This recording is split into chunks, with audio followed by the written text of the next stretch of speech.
Olá, pessoal.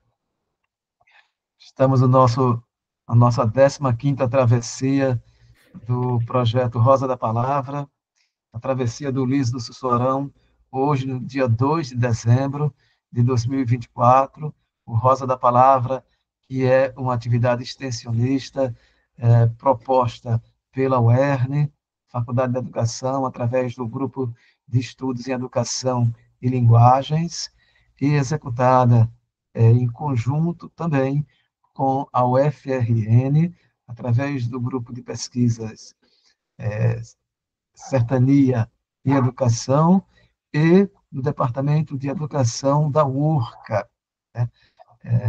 Tanto através, a UFRN, através do professor Walter Pinheiro, da professora Rossana Pinheiro, e da URCA, com o professor Miguel Lima, e eu, que sou o professor Sandro.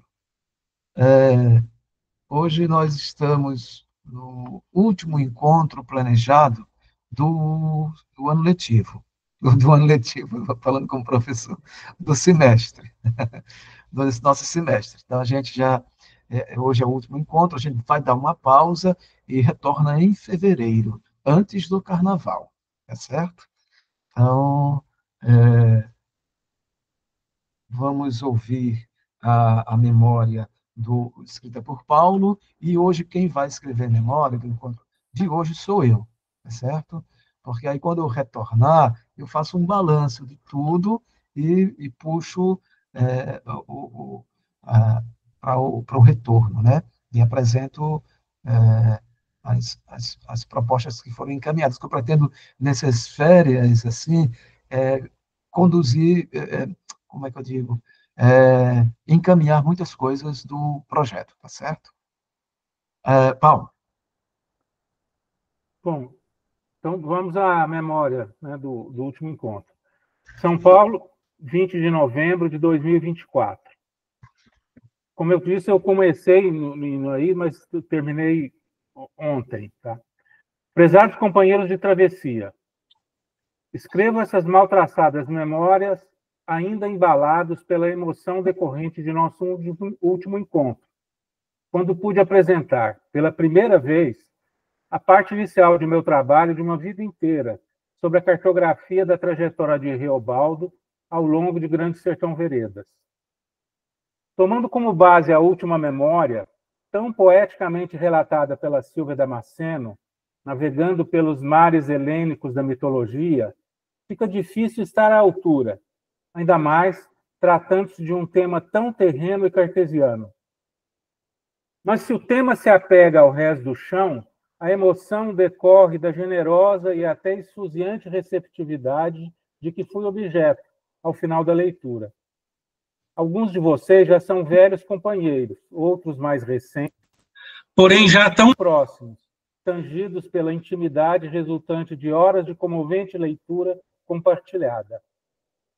Sobretudo, a presença de minha mulher, Sandra, de minhas filhas, e às vezes as carinhas furtivas de meus netos aparecendo na telinha, e de minha irmã, me transpuseram a um ambiente de aconchegante familiaridade.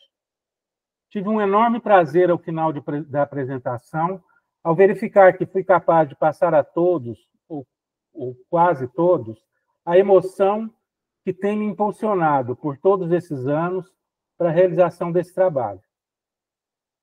Essa memória, por razões óbvias, não poderia seguir o estilo adotado pelo grupo para a transcrição do ocorrido durante os encontros.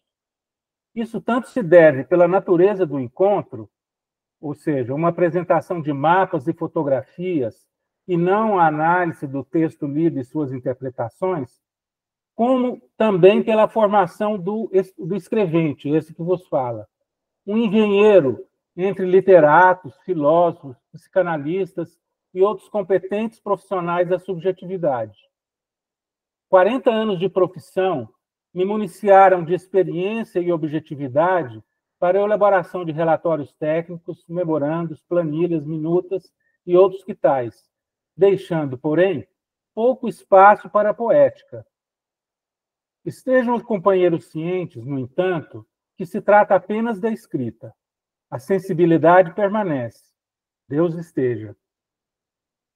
Aproveito, então, esse espaço aqui concedido para tecer alguns comentários que gostaria de ter feito durante a apresentação e que, por esquecimento ou falta de oportunidade, não pude fazê-lo.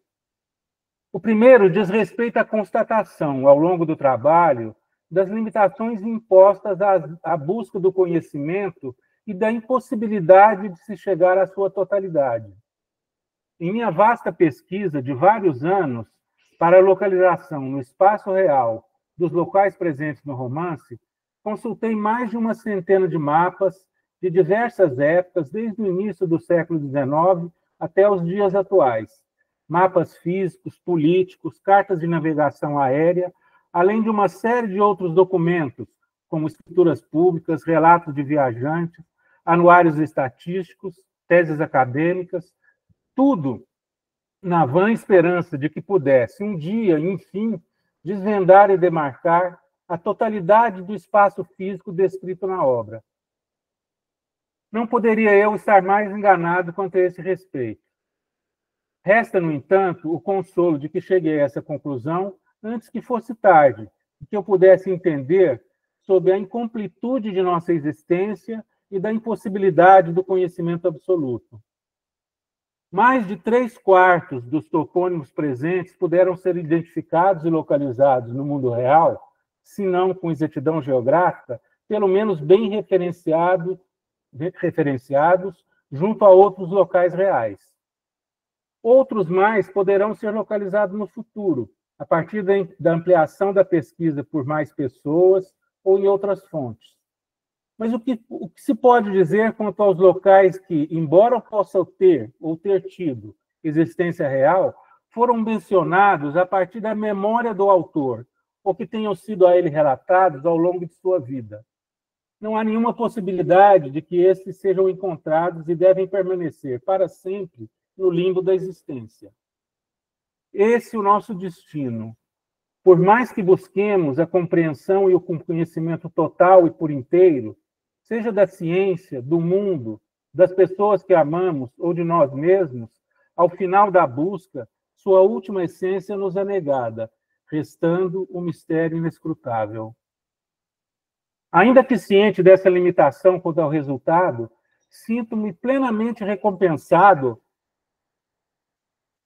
Desculpe. Sinto-me momento. Me perdi aqui.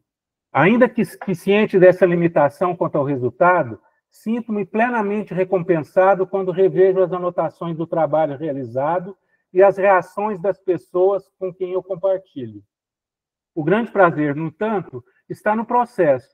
A emoção de localizar em um mapa um lugar mencionado no romance e, mais tarde, poder estar presente no local após uma busca labiríntica. É certamente o que me move há tantos anos.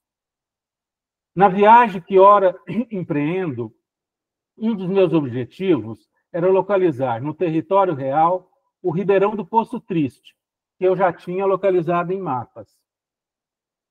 Saí, então, de madrugada da cidade de Espinosa, quase na fronteira mineiro-baiana, e seguindo o trajeto previamente gravado num aparelho de GPS, segui por quase 2 horas por uma estrada precária e deserta até chegar no ponto marcado. Porém, uma coisa é um local registrado no mapa, outra é o local real. Após pegar informações com alguns raros moradores locais, me deparei finalmente com um riozinho vertendo um escasso veio d'água por entre uma vegetação rala. Era o Ribeirão Poço Triste. Para qualquer um que não amante do Grande Sertão Veredas, esse seria um córrego ordinário, sem nenhuma expressão. Não para mim. Para mim, esse foi o local onde Reobaldo de Adorim, juntamente com o bando, então, sob o comando de Hermógenes, foram se esconder para o combate com os jagunços de Zé Bebelo. A emoção que tive nesse encontro justifica a viagem de mais de 1.500 quilômetros desde São Paulo a que me propus a realizar. Acho que durante a apresentação ficou faltando dizer essa emoção. Assim finalizo essa memória, não memória, ficando só essa vaga lembrança.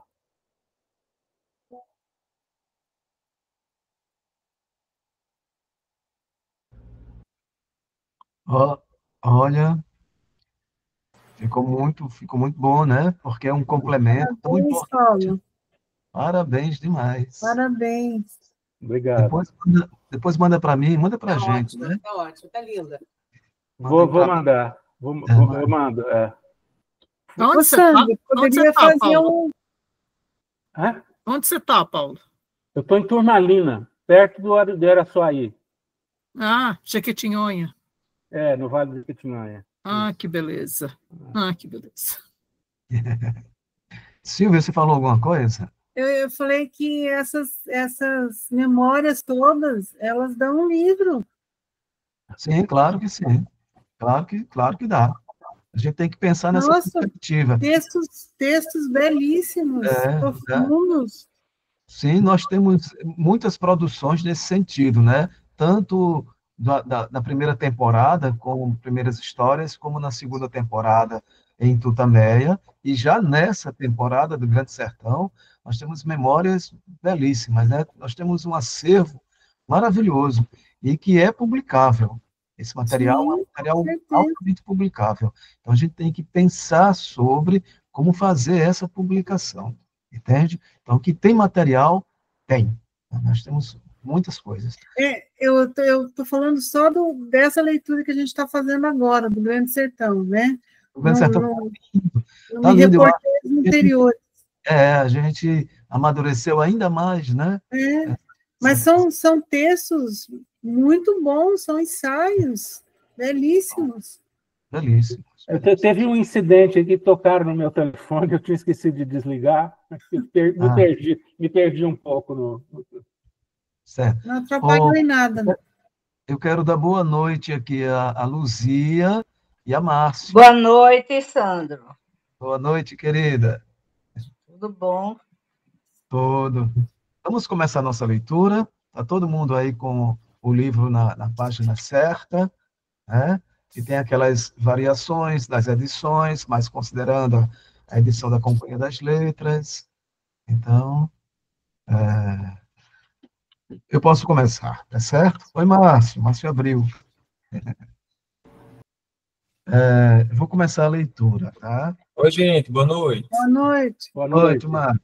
Boa noite. Vou começar aqui.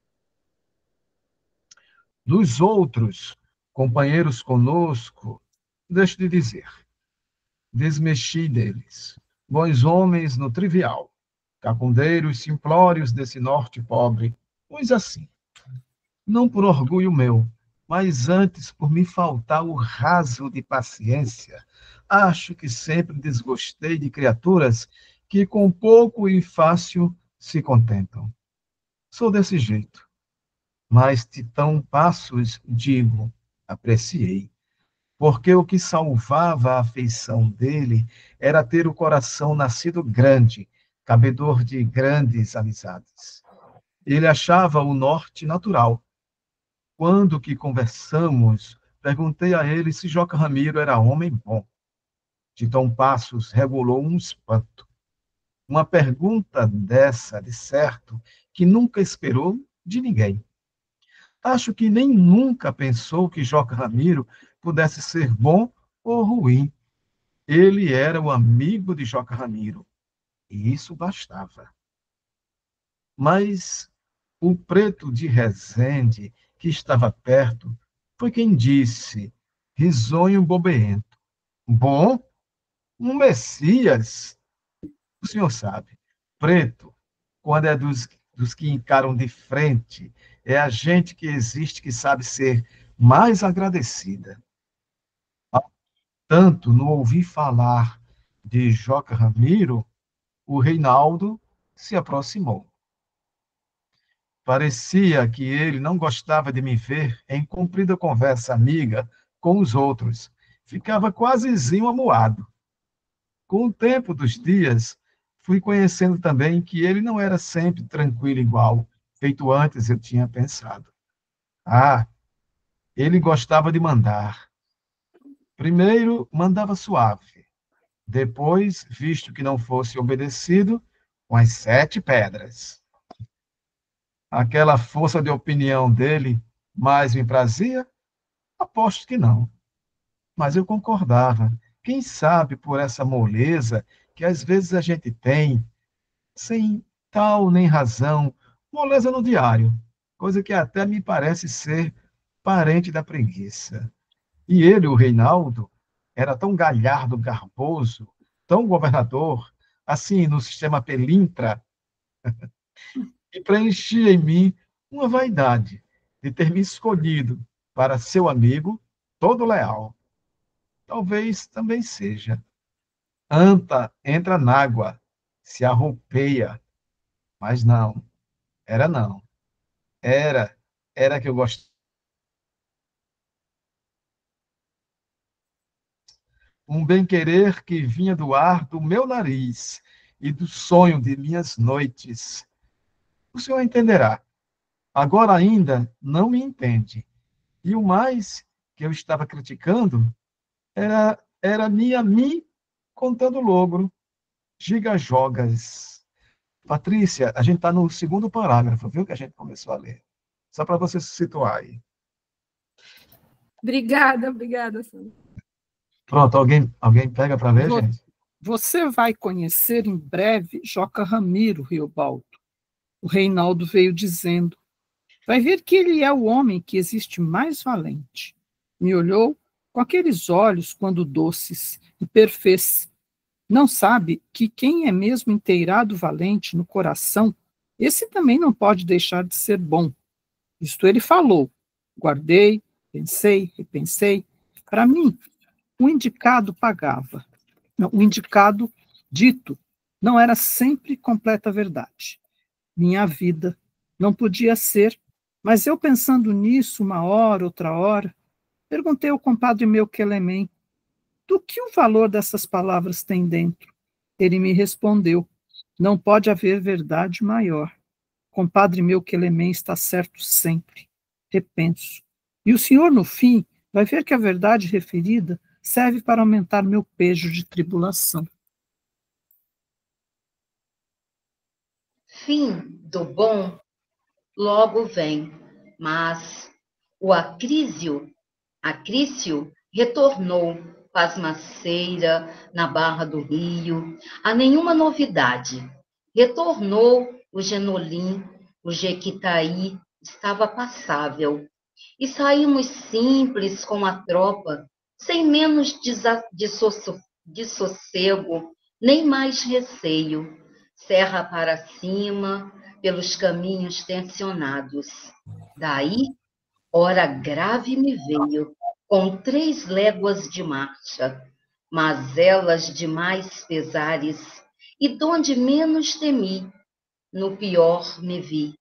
Titão Passos começou a me perguntar. Titão Passos era homem liso, bom, me fazia as perguntas com natureza tão honrosa que eu não tinha ânimo de mentir, nem de me caber calado, nem podia.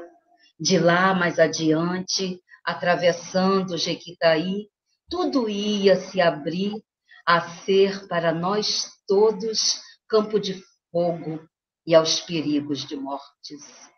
As turmas de cavaleiros de Zé Bebelo campeavam naquele país, caçando gente, sopitando, vigiando.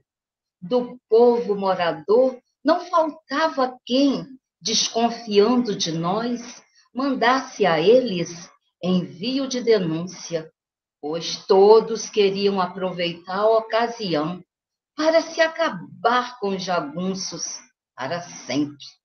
Morrer, a gente sem luxo se cede. O Reinaldo disse, mas a munição tem que chegar em poder de Joca Ramiro. Eu podia pensar tranquilo na minha morte por ali? Podia pensar no Reinaldo morrendo? E o que Titão Passos queria saber era tudo que eu soubesse a respeito de Zé Bebelo. das malas artes que ele usava em guerra, de seus aprovados costumes, suas forças e armamentos. Tudo o que eu falasse podia ajudar. O saber de uns, a morte de outros. Para melhor pensar, fui mal respondendo, me calando, falando que era vasto. Como eu ia depor? Podia? Tudo que eu mesmo quisesse, mas traição não.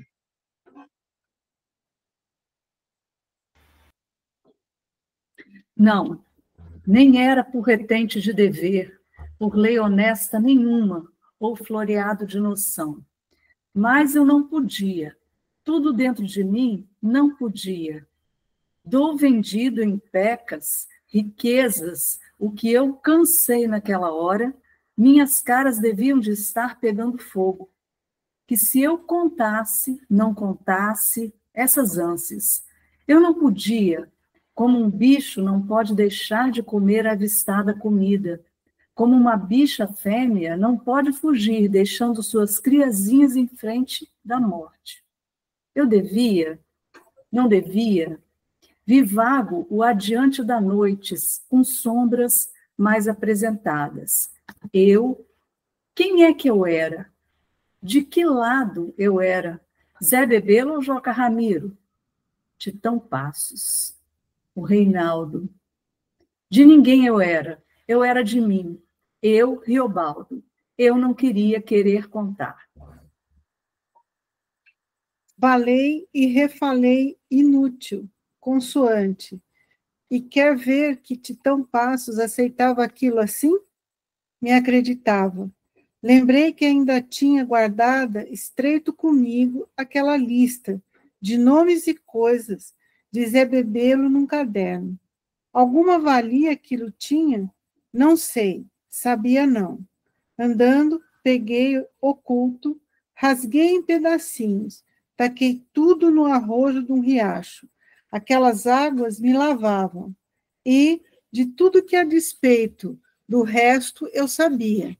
Cacei em mim um esforço de me completo me esquecer. Depois, Titão Passos disse: você pode ser de muita ajuda. Se a gente topar com a zebelância, você entra de bico, fala que é um deles, que esta tropa você está levando. Com isso, me conformei. Aos poucos, mesmo compunha uma alegria de ser capaz de auxiliar e por efeito, com um justo companheiro. Aqui, no bando de Joca Ramiro, eu havia de prestar toda a minha diligência e coragem. E nem fazia mal que eu não relatasse a respeito de Zé Bebelo mais, porquanto o prejuízo que disso se tivesse, por ele eu também padeci e pagava. No caso, em vista de que agora eu estava também sendo um Ramiro, fazia parte. De pensar isso, eu desfrutei um orgulho de alegria de glória, mas ela durou curta. Oi, barros d'água de Chiquitaí, que passaram diante de minha fraqueza.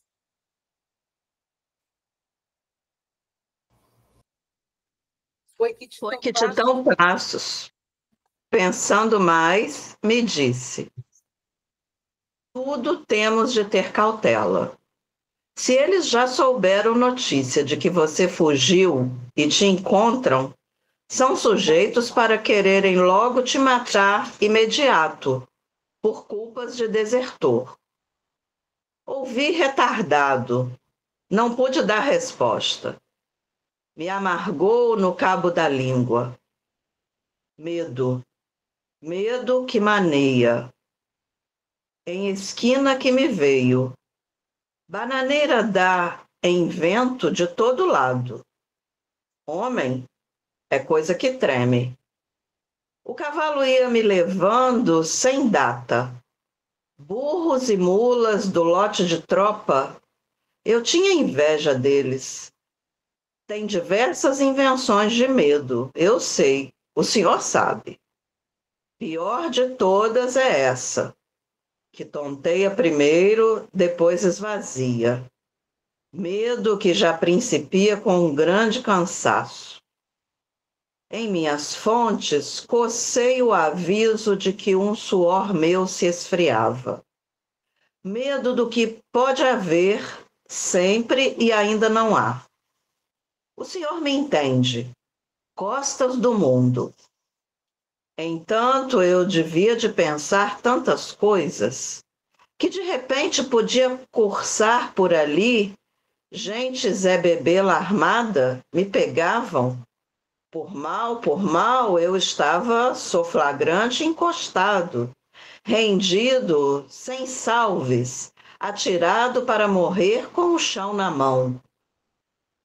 Devia de me lembrar de outros apertos e dar relembro do que eu sabia, de ódios daqueles homens querentes de ver sangues e carnes, das maldades deles capazes, demorando vingança com toda judiação.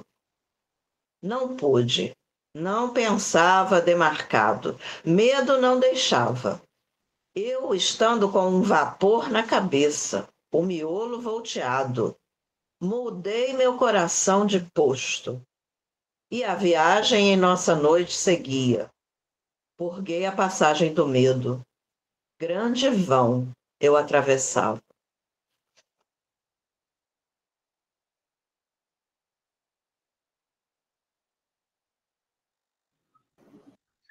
A tristeza.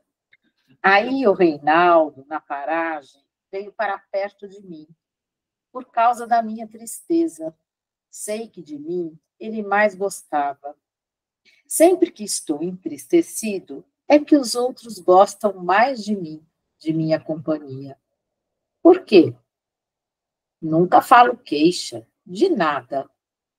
Minha tristeza é uma volta em medida, mas minha alegria é forte demais. Eu atravessava no meio da tristeza. O Reinaldo veio. Ele bem me quis. Aconselhou, brincando. Riobaldo, puxa as orelhas do teu jumento. Mas amuado eu não estava.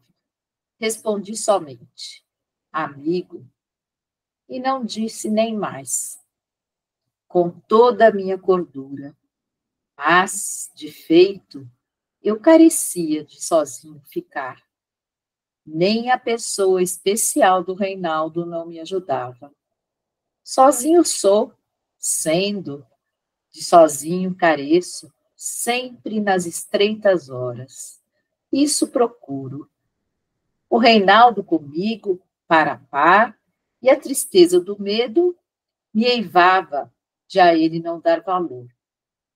Homem como eu, tristeza perto de pessoa, amiga, a fraca. Eu queria mesmo algum desespero. Desespero quieto, às vezes, é o melhor remédio que alarga o mundo e põe a criatura solta. Medo agarra a gente é pelo enraizado. Fui indo. De repente, tomei em mim um gole de um pensamento. Estralo de ouro, pedrinha de ouro. E conhecia o que é socorro. Com o senhor me ouvindo, eu deponho, conto. Mas primeiro tenho que relatar o importante ensino que recebi do compadre meu Quelemem. E o senhor depois verá que naquela minha noite eu estava adivinhando coisas, grandes ideias. O compadre meu Quelemem, muitos anos depois, me ensinou que todo desejo a gente realiza alcança. Se tiver ânimo para cumprir, 7 dias seguidos, a energia e paciência forte de só fazer o que dá gosto, dá desgosto, nojo, gastura e cansaço, e de rejeitar toda qualidade de prazer. Diz ele, eu creio, mas ensinou que maior e melhor ainda é, no fim, se rejeitar até mesmo aquele desejo principal que serviu para animar a gente na penitência de glória e dar tudo a Deus, que de repente vem com as novas coisas mais altas, e paga e repaga. Os juros dele não obedecem medida nenhuma. Isso é do compadre meu Quelemem. Espécie de reza? Bem, rezar aquela noite eu não conseguia. Nisso nem pensei. Até para a gente se lembrar de Deus, carece de se ter algum costume. Mas foi aquele grão de ideia que me acuculou, me argumentou todo, ideiazinha. Só um começo. Aos pouquinhos é que a gente abre os olhos. Achei de per mim, e foi, que no dia que amanhecia eu não ia pitar, por forte que fosse o vício de minha vontade, e não ia dormir, nem descansar sentado nem deitado, e não ia caçar a companhia do Reinaldo, nem conversa, o que de tudo mais prezava. Resolvi aquilo e me alegrei. O medo se alargava de meus peitos, de minhas pernas. O medo já amolecia as unhas. Íamos chegando numa tapera, nas lagoas do córrego Mucambo. Lá nós tínhamos pastos bons. O que resolvi cumprir, fiz. Ah, aquele dia me carregou. Abreviei o poder de outras aragens. Cabeça alta, digo, esta viagem está cheia de ocultos caminhos. Se o senhor souber, sabe. Não sabendo, não me entenderá.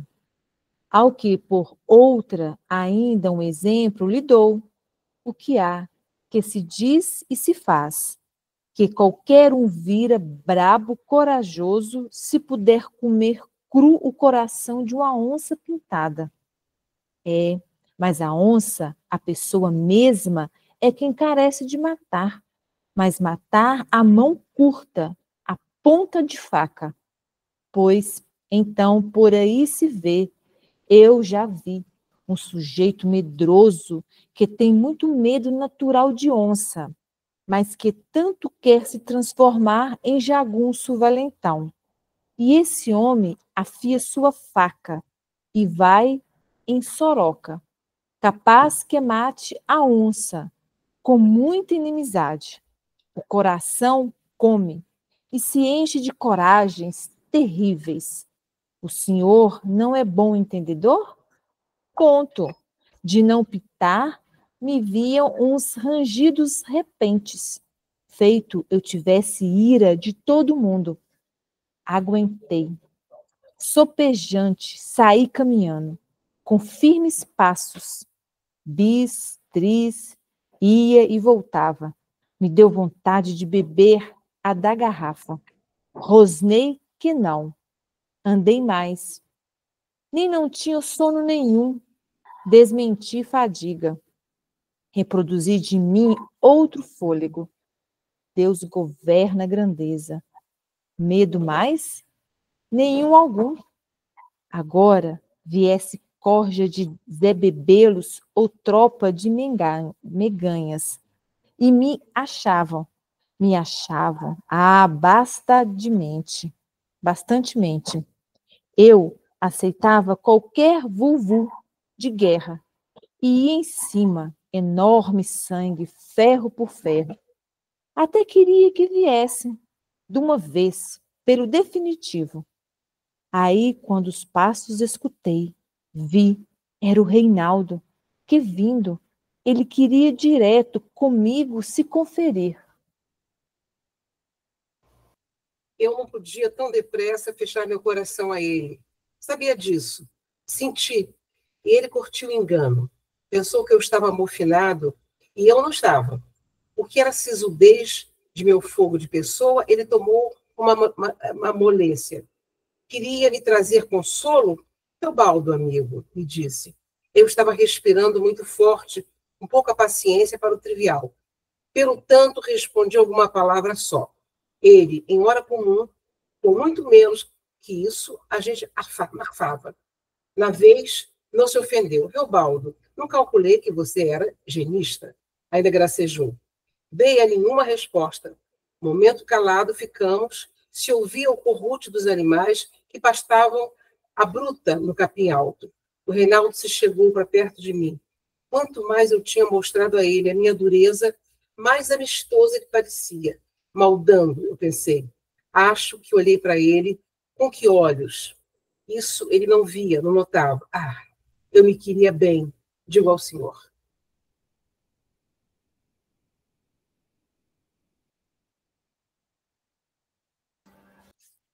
Mas, graças a Deus, o que ele falou foi com a sucinta voz. Teobaldo, pois tem um particular que eu careço de contar a você, e que esconder mais não posso. Escuta, eu não me chamo Reinaldo, de verdade. Este é nome apelativo, inventado por necessidade minha. Carece de você não me perguntar por quê. Tenho meus fados. A vida da gente faz 7 voltas. Se diz, a vida nem é da gente. Ele falava aquilo sem rompante e sem entonos. Mas antes com pressa. Quem sabe se com tico de pesar e vergonhosa suspensão. Você era menino, eu era menino. Atravessamos o rio na canoa. Nos topamos naquele porto. Desde aquele dia é que somos amigos. Que era, eu confirmei e ouvi. Pois então, o meu nome verdadeiro é de Adorim. Guarda este meu segredo. Sempre, quando sozinhos a gente estiver, é de Adorim que você deve me chamar. Digo e peço, Riobaldo.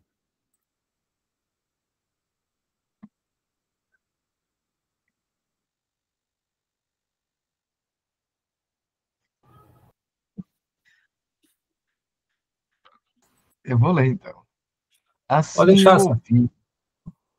Alguém vai ler? Pode ler, Eu Marcos. leio. Pode ler. Assim eu ouvi, era tão singular.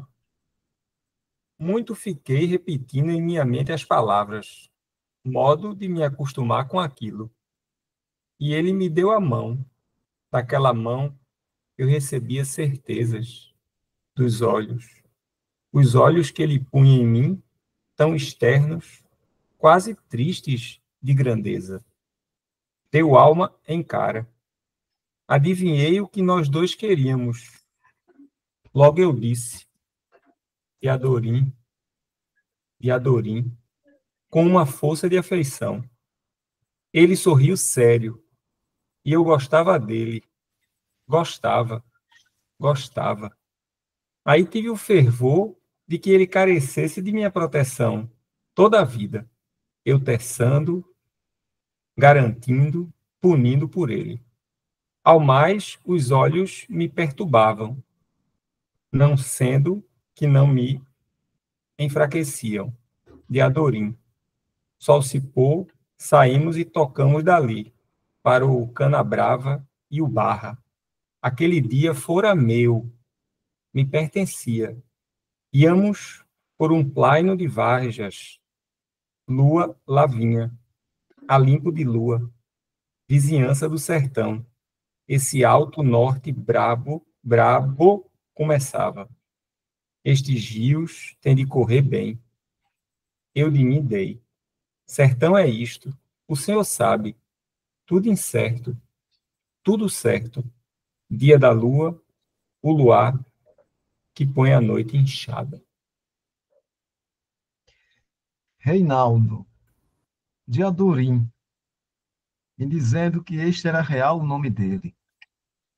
Foi como dissesse notícia do que em terras longe se passava. Era um nome. Ver o quê? O que é um nome? Nome não dá, nome recebe. Da razão desse encoberto, nem resumi curiosidades. Caso de algum crime arrependido fosse fuga de alguma outra parte, ou devoção a um santo forte, mas havendo o ele querer que só eu soubesse, e que só eu esse nome verdadeiro pronunciasse, entendi aquele valor. A amizade nossa, ele não queria acontecida simples, no comum, sem encalço. A amizade dele, ele me dava, e a amizade dada é amor. Eu vinha pensando, feito toda a alegria em brados pede. Pensando no prolongar, como toda alegria, no mesmo momento, abre saudade. Até aquela alegria sem licença, nascida esbarrada. Passarinho cai de voar, mas bate suas asinhas no chão. terminamos essa leitura.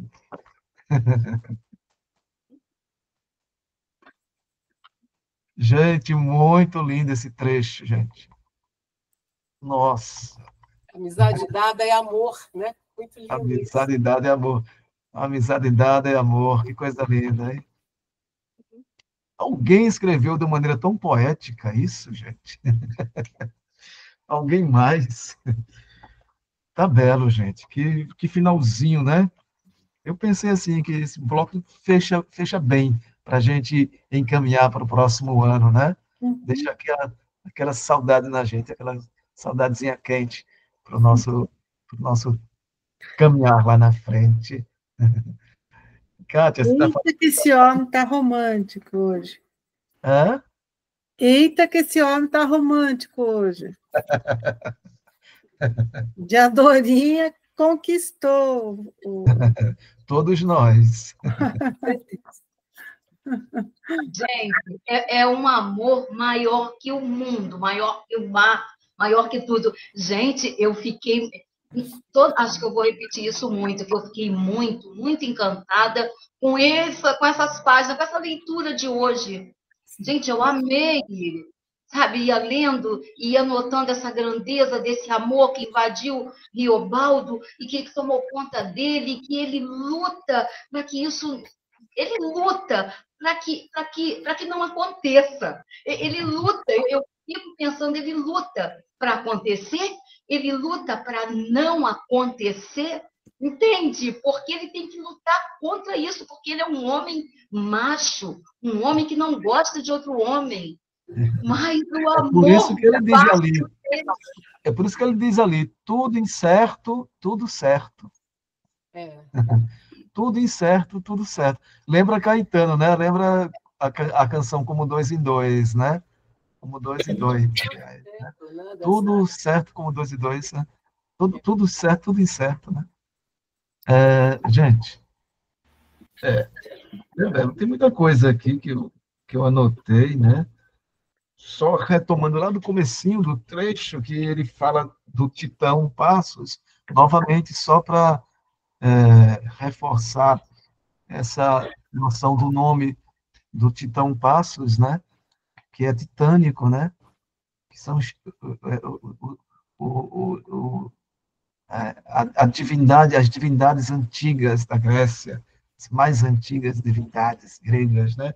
Então, o Titão Passos é esse homem grande, grandioso no coração e de grandes amizades, né? E que se tornou grande dentro do jagunçismo graças a dedicação à amizade, né? Sempre. Então, um homem grandioso. Titão Passos. Gente, tem uma coisa, né, que é bem interessante. Veja só, na travessia de janeiro para o São Francisco, o menino dá a mão para Riobaldo. Né? Dá a mão. Né? Aí ele diz, fez parte melhor da minha vida. Não, e dá a mão aí, quando toca na mão dele, ele diz que fez parte melhor do corpo dele mesmo, né? Depois ele dá a mão lá na casa do Malinácio, né? Eles se conhecem lá, e aqui também ele dá a mão, né? Novamente. Três momentos, assim, que o Diadorim dá a mão para o Riobaldo. O Paulo, só para situar exatamente em que ponto do físico do mapa eles estão aqui, hein? Acho que eu me perdi um pouco. Porque ele fala do córrego do Mucambo, né? Não, mas ia para lá. Eles saem da Barra do Rio das Velhas com o Rio São Francisco. Certo. Né? Ali onde é o Marinácio, ali, né? A casa do Marinácio. Justo. E aí eles vão no sentido... Eles vão para o acampamento do Hermógenes, sim, que está a nordeste dali, né? A nordeste daquele lugar lá. Então eles passam, ele fala o Canabrava e o Barro, né? São dois córregos, são reais, que estão no caminho. E tem essas lagoas do córrego do Mucambo. O córrego do Mucambo também é real. Então, é isso, é entre, assim, se você quer saber o local exato, aí é isso. Eles saem ali da Barra do Rio das Velhas com o Rio São Francisco e vão em direção nordeste até o acampamento do Riobaldo, que é perto da Jaíba, da região da Jaíba. Quando eu for apresentar o segundo trajeto, aí tá todos os locais lá. Pronto, perfeito. Eu queria, ô Sandro, Oi, e a Carlos. todos, Boa eu noite. queria reforçar essa história que foi dita aí, que para mim é uma das formas mais bonitas de descrição de amor, né, entre Riobaldo e Diadorim, e aproveitando esses 3 momentos que Diadorim deu a mão para Riobaldo, mas o que ninguém pergunta, e o tema que você colocou no início, que cada um tem um objetivo pode ter um objetivo maior na leitura do Grande Sertão. Para mim, o que me interessa, assim, especificamente, claro, tudo me interessa, mas o que eu busco é compreender o gênero de Diadorim. E, para mim, o gênero de Diadorim se enquadra perfeitamente como... E essa questão não é trazida por ninguém, incluindo aqui, eu vou citar o Antônio Cândido, lá no Homem dos Avessos, quando ele fala dos 3 amores de Riobaldo, ele nomeia a Inhorinhá e Otacília, e Diadorim ele não nomeia. Ele subjetiva aquele amor, porque ele também não tem coragem de assumir essa homoafetividade e esse gênero trans de Diadorim, que se encaixa perfeitamente. Inclusive, tem pesquisas atuais mostrando isso de forma quase científica. Então, assim, esse é o tema que me interessa e acho que essa passagem aqui fala perfeitamente desse amor que não pode ser dito, desse amor que não pode ser vivido. Essa dúvida, essa angústia que o Riobaldo tem, que ele não pode gostar de outro homem. E ainda mais se tratando de um homem trans. Muito obrigado. Sim. Carlos, essa tua reflexão eu acho maravilhosa, sabe? Veja só, tem aquela carta que o Manuel Bandeira escreveu, né, para o Guimarães Rosa, em que exatamente ele diz, olha, você não deveria ter feito Diadorim ser mulher, não. Deveria ter mantido Diadorim homem, né? Deveria ter mantido Diadorim homem para manter o Riobaldo dentro do lastro dessa angústia da sexualidade dele, né? É muito interessante esse amor impossível do Riobaldo, né? O amor não consumado do Riobaldo pelo Reinaldo. E eu acho sim, viu, Carlos? Eu já até pensei, eu não sei se eu já falei aqui para vocês, mas eu lecionei uma cadeira na universidade durante 10 anos, chamada Relações de Gênero e Sexualidade na Educação, em que a gente discute justamente isso. A gente discute o conceito de sexualidade a partir de Michel Foucault, quando ele vai lá em História da Sexualidade 1, 2, 3 e 4, ele vai lá na Grécia Antiga para ter o entendimento do que é o sujeito, né, de como o sujeito se percebe como sujeito de uma sexualidade.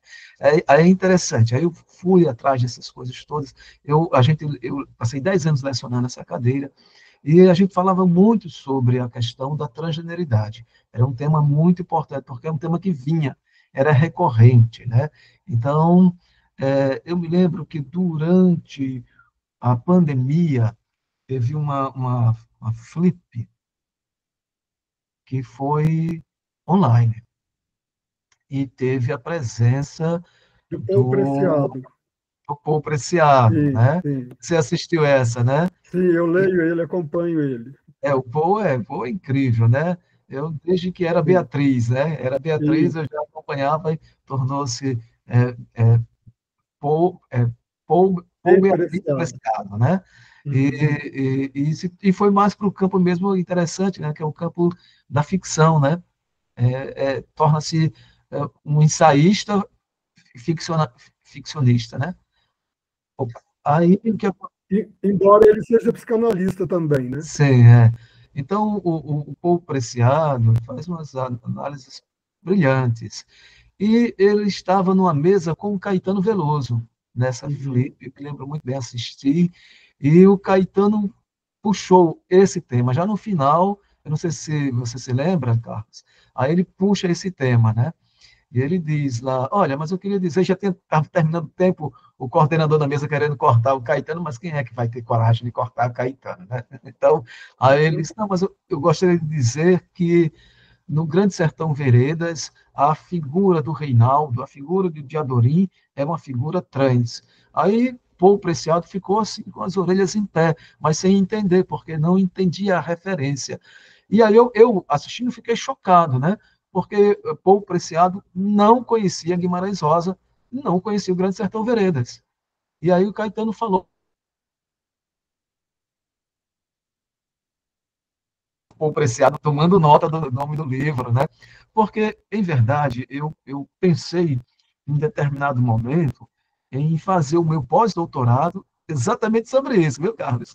Naquela época, em 2019 para 2020, 2021, né, vou fazer meu pós-doutorado em cima da questão da transgeneridade de Adorim. É um tema forte, é um tema muito importante, importantíssimo. E que ninguém quer tocar, né? Todo Ninguém mundo quer tocar. fica incomodado. Incomoda. É claro que o Antônio Cândido não tocou porque não era no tempo dele, né? Não se discutia transgeneridade naquela época, né? Embora que pessoas transgêneras já existissem no mundo, já circulam há muito tempo, né? Mas o olhar do Antônio Cândido não captava, porque é, na verdade, uma nomenclatura muito recente, né? E o entendimento ainda é recente, e mesmo a conceituação do que é uma pessoa transgênera, né, é uma conceituação ainda em disputa. Né? Quando eu comecei a estudar, se dizia que transgênero é tal pessoa. Hoje já é diferente. Então há uma compreensão diferente do que era, por exemplo, há 10 anos atrás. Então, imagina, tem 40 anos. Né? Então, é uma compreensão que ainda, um conceito, melhor dizendo, que ainda está em disputa. Mas, para mim, é perfeitamente compreensível olhar para Diadorim, o Reinaldo, né, como um transhomem. É perfeitamente compreensível. Né? Obrigado, Sandro. Silvia, peraí, tem uma lista aqui, viu, gente? Silvia Damasceno. Diga, Silvia. Sempre eu acho alguma coisa grega aqui, né? Eu não preciso nem procurar muito.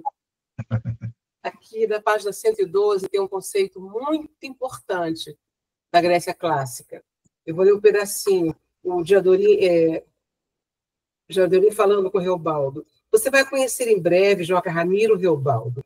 O Reinaldo veio dizendo, vai ver que ele é o homem que existe mais valente. Me olhou com aqueles olhos quando doces e perfeitos.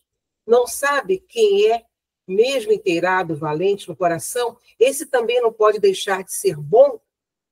E ele falou, guardei, pensei e repensei para mim, o indicado dito não era sempre completa verdade. Minha vida não podia ser. Mas eu pensando nisso uma hora, outra, perguntei ao compadre meu Quelemem, do que valor dessas palavras tem dentro? Ele me respondeu, não pode haver verdade maior. Esse é o conceito que vigora no quinto século, que está muito em Platão, em Xenofonte, Aristóteles, do kalos kai agathos. Né? É aquilo que é bom e belo, é o conceito do homem, do aristocrata, daquele que nasce, tem nobreza de nascimento, de glória, é aquele que dentro da república poderia conviver do bom cidadão, é um conceito clássico no quinto século. Kalos, belo e bom. Ninguém pode ser belo sem ser bom. É uma coisa completa. É o kalos kai agathos, né? Depois do quarto século já vai virar mais político, mas nesse momento é o ideal. Da república é o cidadão ideal. É aquele que é forte, que é vigoroso, que é nobre, é o aristos, né? Que é o superlativo de bom. Daí eu tenho a aristocracia. Então esse conceito está muito claro aqui. Né? O Joca Ramiro é esse, é um kalos kai agathos. Né? Perfeito, Tá lindo isso, tá lindo. perfeito, perfeito. O texto que tá lindo. Não, mas a sua interpretação tá brilhante, né? Porque realmente, para na Grécia Antiga, né, o belo é o virtuoso, né? Claro. Todo belo, quer dizer, o corpo belo é um corpo virtuoso, a pessoa bela é a pessoa virtuosa. Isso. Não tem como, não pode dissociar uma coisa da outra. Perfeito. Né? E a muito figura, lindo. e a figura do Joca Ramiro é isso, né? Ele diz lá naquele primeiro encontro, lá na fazenda, lá de São Gregório, ele diz, era um homem bonito. Né? Era um E homem lembra que ele bonito. vem naquele cavalo branco? O cavalo Ele vem branco. no cavalo branco. Ao mesmo tempo que ele é um cavaleiro, mas ele é um Aristóteles. Ele é um boi belo. Perfeito. Está muito lindo isso aqui. Coloque essa expressão grega lá no nosso grupo, viu? Eu vou colocar. Sim, que eu vou fazer essa memória. Então, eu vou dar um destaque Eu vou a isso. colocar lá, tá. Mas não está lindo isso aqui? Está muito bonito, né? Belíssimo, belíssimo. Eu fico encantada. Demais. Vamos nós, está em aberto, gente.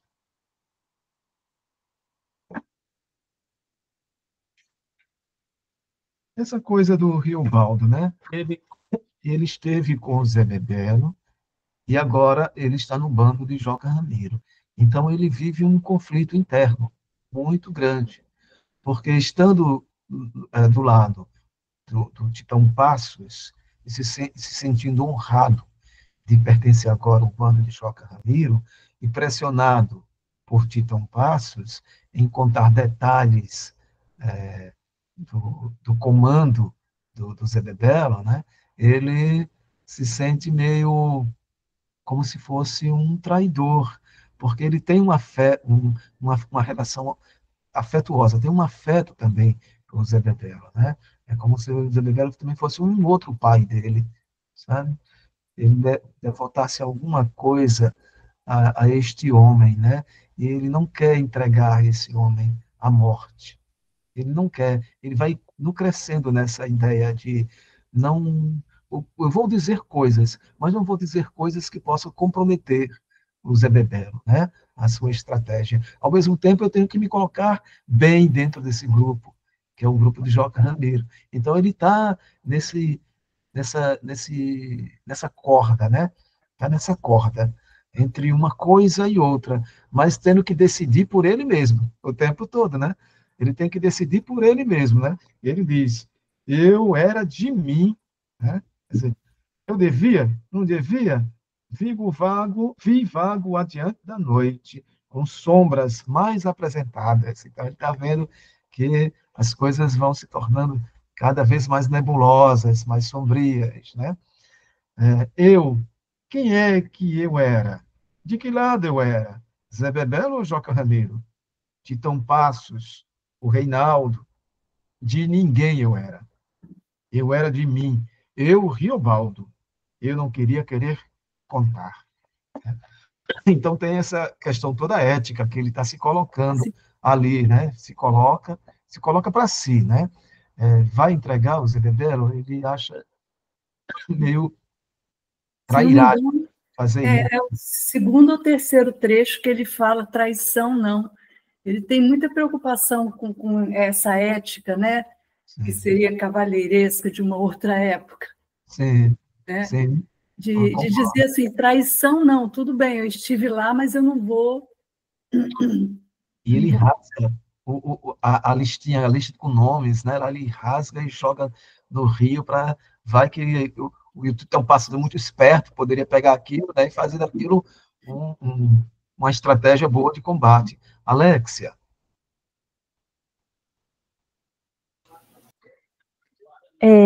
Eu vi aqui o cavalo, né? Ele fala assim, do cavalo que eu comentei um dia. Sim. O cavalo ia me levando sem data. Não tinha lido isso aqui. Aí nós estamos lendo aqui, eu vi essa do cavalo, do inconsciente, o cavalo que está levando ele, daquela vez que eu falei. E eu vi aqui também, na página 115, que me lembrou, não sei se alguém viu isso também, o Augusto Matraga, dessa da purificação, do desejo, quando ele diz assim, ele estava vivendo essa tormenta de traição, do Zé Bebeiro, tá no Joca Ramiro, eu não sabia que decisão tomar, e ele diz assim, deixa de estar sozinho, nessas horas, ele fala, nessas horas, nem queria, nem a pessoa especial do Reinaldo não me ajudava, nessa tormenta, nessa dúvida, né? E parece que o Reobaldo sempre vive atormentado, né? A gente já viu aqui, né? E aí, ele não sabe o que faz, né? E aí, lá embaixo, ele fala do compadre Quelemem, que eu achei muito interessante, dessa do desejo, né? Da gente destituir de todo o desejo, de sair, eu preciso de fazer algum sacrifício. Aí ele deixa de pitar, eu não ia pitar, o vício de minha vontade.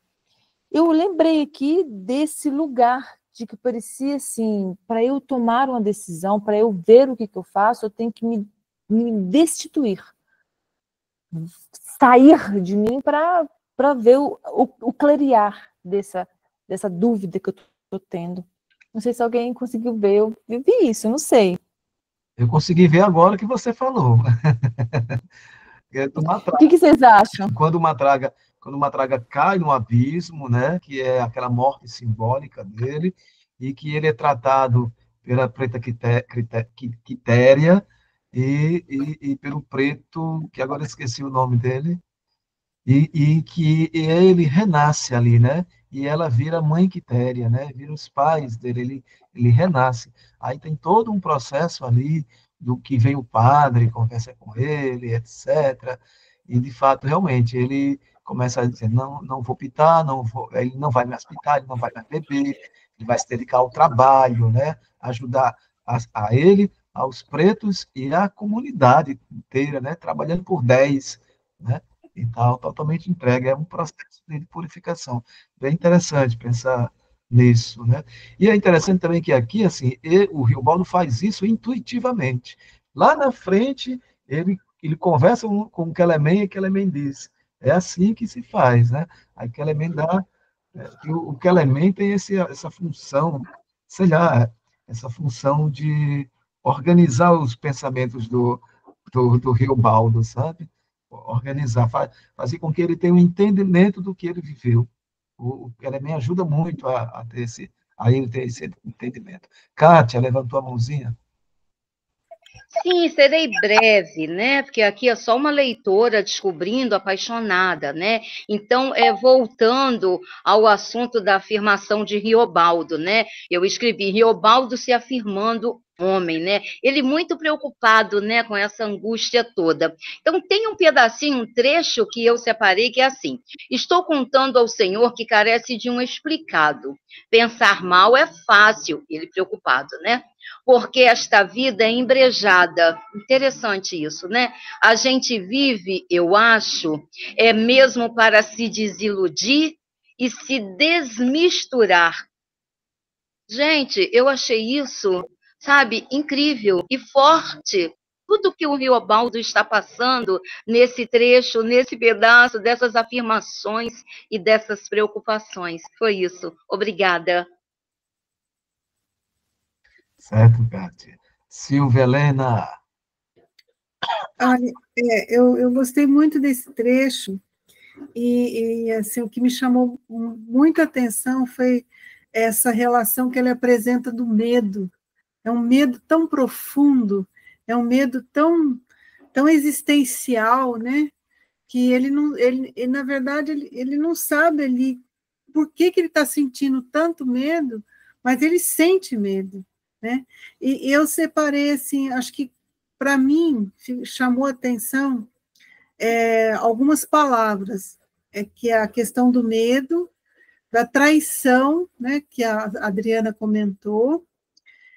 Houve uma revelação, eu acho que essa palavra ela aparece muito aqui, porque há uma revelação dele para com ele mesmo, e depois a revelação da Diadorim, né, que não é o Reinaldo, que é Diadorim, e que parece que ele tira um peso das costas. Quando revela que é Diadorim, o medo foi embora, o medo sumiu. o medo acabou, né? E o que aparece naquele momento é uma relação de pertencimento. Ele fala isso num trecho, né? Que a gente pertence. Então, e que, na verdade, eu acho que é a identificação do amor que ele sente, né? Um amor não carnal, talvez carnal, platônico, talvez não platônico, mas é amor, né? É essa relação de pertencimento dele nesse amor. Ele ama, na verdade, é uma amizade que é amor. Ele ama, o Reobaldo ama o Reinaldo, ama Diadorim, né? E é uma revelação para ele. Acho que esse trecho é muito bonito, né? Fora que muito poético, né? As expressões são muito poéticas aqui, né? Tem alguns trechos que nossa, quando ele diz assim, o sertão é isso, o senhor sabe, tudo incerto, tudo certo. Dia da lua, o luar que põe a noite inchada. Olha só que coisa mais bonita que é isso, né? O luar que põe a noite inchada. E é assim que ele sente. Ele está inchado de Diadorim, né? Eu, pelo menos, percebo isso, né? Que essa amizade dada é um amor profundo que é uma revelação para ele, né? Não sei se eu fugi muito, mas para mim é esse olhar. É por aí mesmo, Silvia. Aí tem Márcio e tem Paulo, viu? Márcio.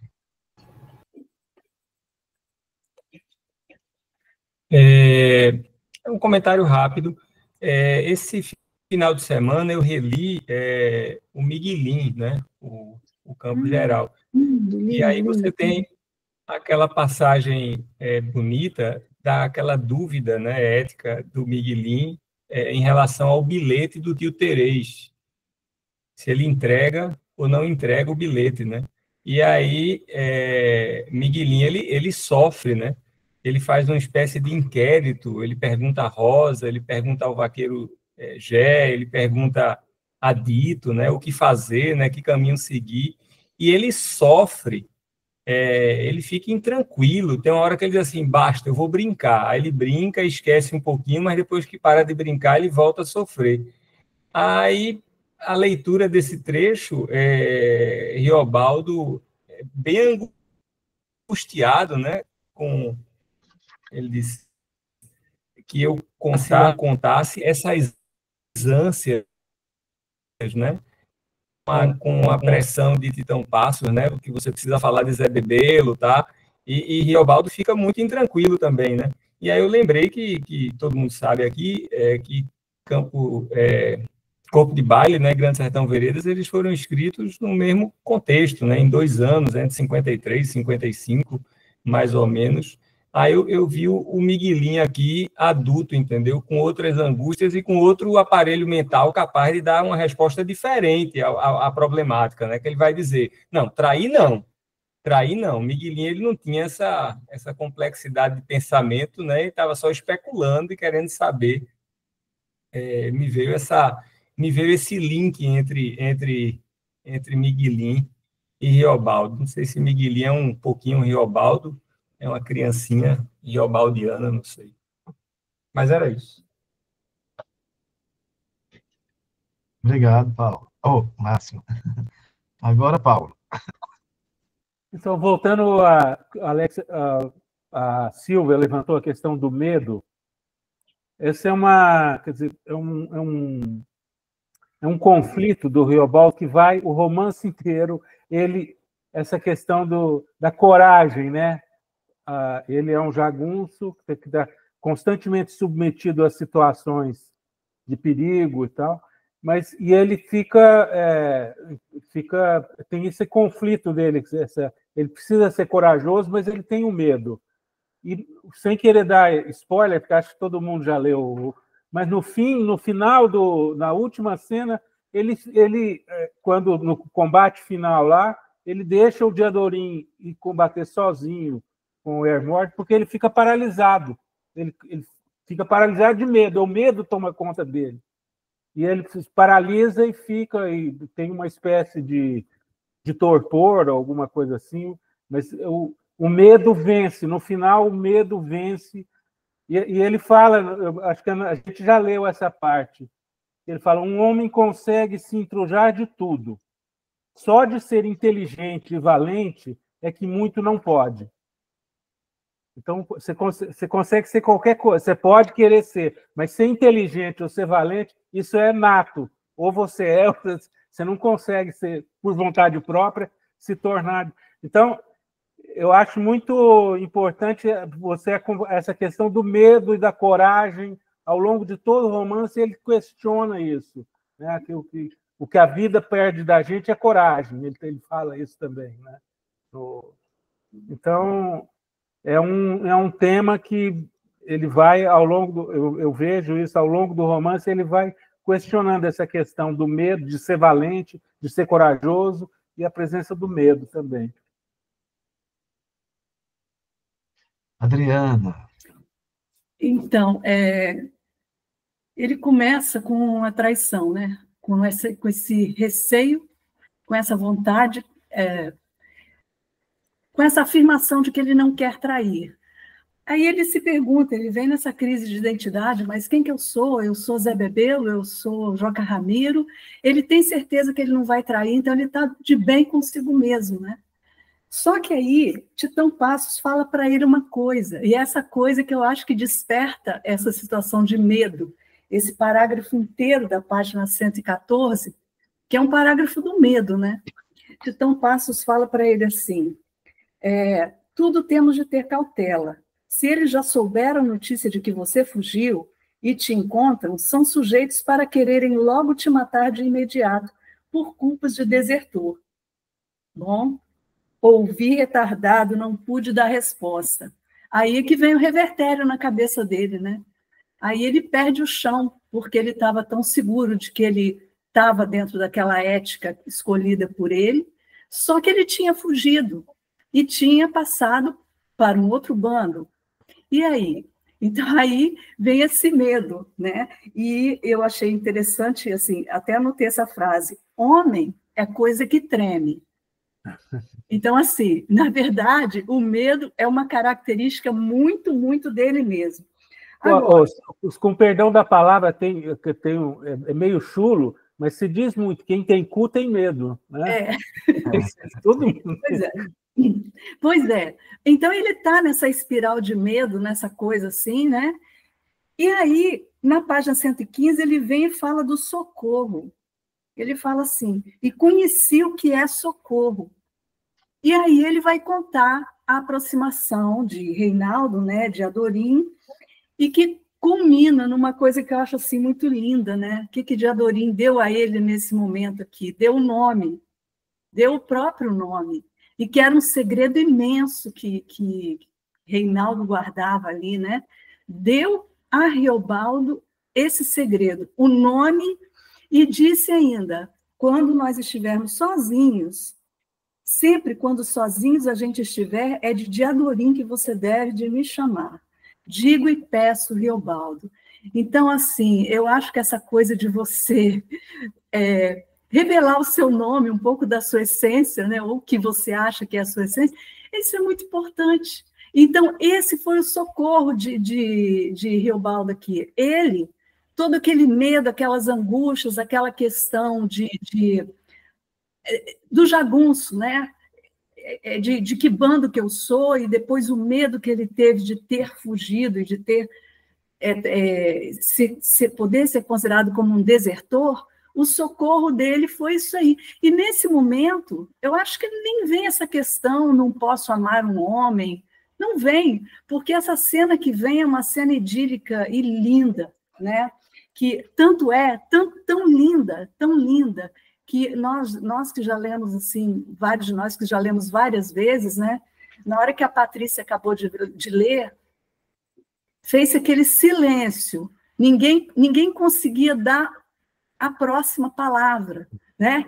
Ficou aquela coisa, assim, todo mundo assim, meio chocado. Então, assim, a gente estava vendo o que estava acontecendo ali de novo, né? Assim, é engraçado esse Guimarães Rosa. A gente lê o trecho do De Janeiro, acho assim, não tem coisa mais linda que isso, né? Aí vai para o outro encontro, do menino. Não, não tem coisa mais linda que isso. Agora a gente chega nesse momento do nome aqui, gente, não tem coisa mais linda que isso. Belíssimo. Ainda bem Então, que a gente Adriana, continua é um pertencimento, não é, Adriana? Oi? É um idílio que pertence, que está além de qualquer coisa, que está além de qualquer explicação, que está além de qualquer conceito. É uma plenitude, é um pertencimento pleno, né? Que não tem a ver com discussões se é isso, se é aquilo, não, é pleno, é belo, é amoroso, é sincero, é eterno, né? Ultrapassa qualquer tempo, né? Mas era só isso, eu queria complementar só.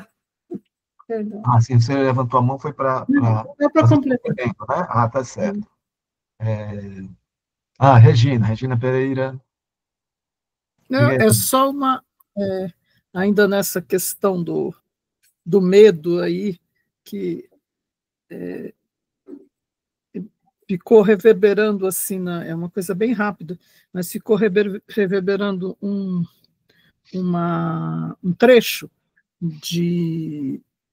do Torquato Neto, né, que ele fala assim: leve um homem e um boi ao matadouro, o que berrar mais na hora do perigo é o homem, nem que seja o boi. Eu acho que nossa, assim, é super matador, assim, para mim conversa muito com essa... né? E aqui também, para mim, tem uma outra coisa, quando ele fala ainda né, da questão do medo, né, a gente está fazendo aí as intertextualidade, né, que ele fala que qualquer um vira bravo corajoso se puder comer cru o coração de uma onça pintada. Mas a onça, a pessoa mesma, é quem carece de matar, mas matar a mão curta, a ponta da faca. Pois então, por aí se vê, eu já vi, um sujeito medroso, que tem muito medo natural da onça, mas que tanto quer se transformar em jagunço valentão, e esse homem afia essa faca e vai em soroca, capaz que mate a onça com muita inimizade. O coração come, se enche de coragens terríveis, né? Que é o meu tio Ivarete, né? Que ele total, né? E como, né? Assim, bem lembrou o Márcio, o meu tio também foi escrito nessa época, né? Era para fazer parte do corpo de baile e acabou ficando de fora, né? Então todas essas coisas conversam mesmo, né? É isso. Boa lembrança essa do o meu tio Iauarete, né? Com essa questão da onça. Belíssimo. Bom. Isso lembra Camões, né? O amor é um fogo que arde sem se ver, é uma ferida que dói e não se sente, é um contentamento descontente. É dor que desatina sem doer. Camões perfeito. Eu não tinha dado boa noite para Linda. Boa noite, Linda. Ela tinha dito que ia demorar um pouquinho a entrar. Bom. Boa noite, gente. Desculpa, viu? Chegar tarde e daqui a pouquinho vou ter que sair, mas eu queria estar aqui com vocês hoje. Gente, olha, eu acho que eu estou ficando meio gripado, não sei o que é. Tossindo o tempo todo, não sei o que é. Olha, tem essas coisas do Guimarães, né? Ele vai usar um ditado, aí o que é que ele faz? Ele muda todo o ditado, ele reconstrói o ditado, faz do jeito que ele queira, né? Porque ele diz assim: bananeira dá invento de todo lado, né? Porque ele estava falando do medo, né? Ele está se tremendo, né? Homem é coisa que treme, ou seja, que tem medo, né? Então, assim, bananeira dá invento de todo lado, quer dizer, é estranho, né? A maneira como ele escreve isso, né? A bananeira dá invento de todo lado, quer dizer, o vento que está na bananeira, né? Então, ele está dizendo assim, eu estou tremendo, né? Como uma bananeira, né? Como é que o povo diz? Como um mato verde, né? Tremendo como um mato verde, né? Como um pau verde, né? Quer dizer, como Aqui uma maneira... a gente ouve falar assim, tremendo, igual vara verde. Vara verde, justo. Tremendo como vara verde, né? E aí essa bananeira que dá em vento de todo lado, né? Ele reinventa, né, o ditado popular, né, para sair do lugar comum, né? E aí ele faz isso. Não só aqui, né, ele faz isso em toda a obra dele. A gente viu muito isso em Tutameia, né? A gente viu isso em menos intensidade em Primeiras Histórias, mas está lá plenamente em Primeiras Histórias, como a gente vai ver nas demais produções, né? Já é, por exemplo, é um tema para se discutir, é um tema para fazer um ensaio com isso aí. Tem um conto de Tutameia que é totalmente isso, não lembro agora o nome do conto, que ele só trabalha com isso. Não lembra um conto de Tutameia? Ele só trabalha com as inversões, provérbios. Eu não lembro agora o nome do conto. A gente discutiu bastante isso lá. Sim.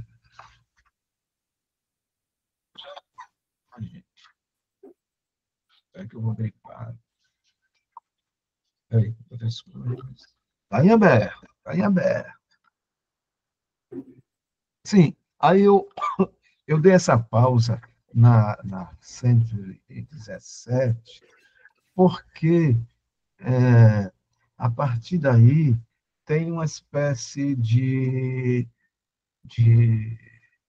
ele abre meio que um parênteses que vai falar da Otacília, tá certo? Então ele vai, porque assim, vamos lá, tentar dizer de novo. Quando, a partir de um determinado momento, que ele vai falar da morte da Bicri, a narrativa meio que ganha um tom linear, né? Vinha uma narrativa não linear e ganha uma certa linearidade. A partir daí, do parágrafo seguinte, que vamos ver no próximo ano, que vamos retomar ali, ele vai falar de Otacília, mas vai falar, então, de um momento muito posterior a este que nós estamos nos encontrando, né? Que eles estão indo lá, vai se encontrar com o bando de Hermógenes para combater com o Zebebel. Aí ele faz uma pausa para lembrar de Otacília, falar de Otacília, e aí é meio que um parênteses, porque um parêntese dentro dessa narrativa linear, porque ele então vai falar do momento em que se conhecem, mas nesse momento, o Joca Ramiro já está morto, né? Então é um outro momento do bando, é outra vibe, é uma tensão gigante, né? Diadorim está eivado pelo ódio, né? E pelo desejo de vingança, né? Então é um outro contexto. Depois ele retoma isso. Aí por isso que eu parei assim, não vou parar aqui, não vou dar prosseguimento não, porque eu acho que já é outra vibe de outras discussões, né? São coisas de outras coisas. Márcio levantou a mão.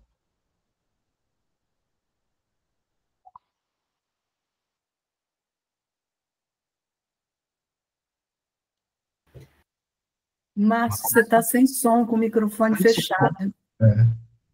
Oi. Agora eu abri. É só para destacar um trechinho do Guimarães, a questão da sensibilidade, né? Quando ele narra. Ele está falando de Diadorim, Riobaldo está falando de Diadorim, e o nível de detalhe, de atenção, Riobaldo ele observa o jeito que ela fala.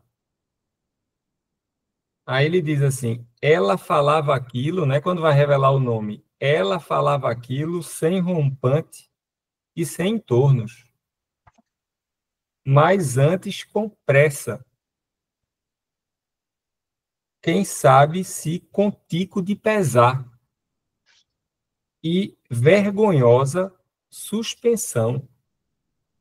Ou seja, é como se o escritor estivesse dando... Ele está passando para a gente a entonação, a dificuldade de dizer aquilo e a voz engasgada ai, meu Deus, como é que eu conto isso? É uma tensão muito concentrada, né, na narrativa, né? Agora, olha que interessante, Márcio. Não, Não, vai falar que eu vou falar, né, Adriana? Pode falar, Léo. Pode falar, pode Briga falar. aí, O eu quero ver essa Márcio, briga. para o Márcio, vê se é isso. A Diadorim é ela, não ele. Pois é, era isso que eu ia falar, porque, Márcio, quando você começou a ler, você disse assim... Para mim é ela. Ela falava aquilo sem rompante. Na minha edição está escrito ele. Na minha também. Mas no coração diz outra coisa. Exatamente, isso aí. Agora, uma assim, coisa que é corpo de mulher, moça perfeita. Para mim, é corpo de mulher, moça perfeita. Uma coisa que me passou pela cabeça é que a gente vê tudo pelos olhos e pela voz, pela cabeça do Riobaldo, né? Então, a gente não supõe o que se passava na cabeça de Adorim.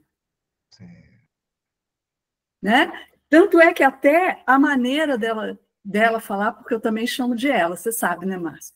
Então, assim, até a maneira dela falar, a gente sabe pela percepção do Riobaldo, né? Quem tem voz aqui é Riobaldo, né? E a gente sabe de Adorim pelo Riobaldo. Eu só queria lembrar a todos que a visão de um corpo nu não fala do gênero da pessoa, fala Sim. no máximo do sexo da pessoa. Tudo bem. E Riobaldo tem tanto problema com isso, que depois que ele viu o corpo de Diadorim morto, ele não chama de minha amada nem de meu amado, ele chama de meu amor. Meu amor. Continua com dúvidas. Continua. E tem um momentozinho que vai voltar, vai tratar no masculino, continua tratando no masculino, mesmo depois de constatar, né? Quer dizer, bom, o sistema jagunço não permitiria ali, naquela circunstância tal do Joca Ramiro, né, de ser pai de uma menina, um pai sem mãe, né, porque a mãe morreu, né, sendo ele esse homem das armas, esse político fazendeiro, o homem das armas, né, num sertão em guerra, né, ele não poderia tratar explicitamente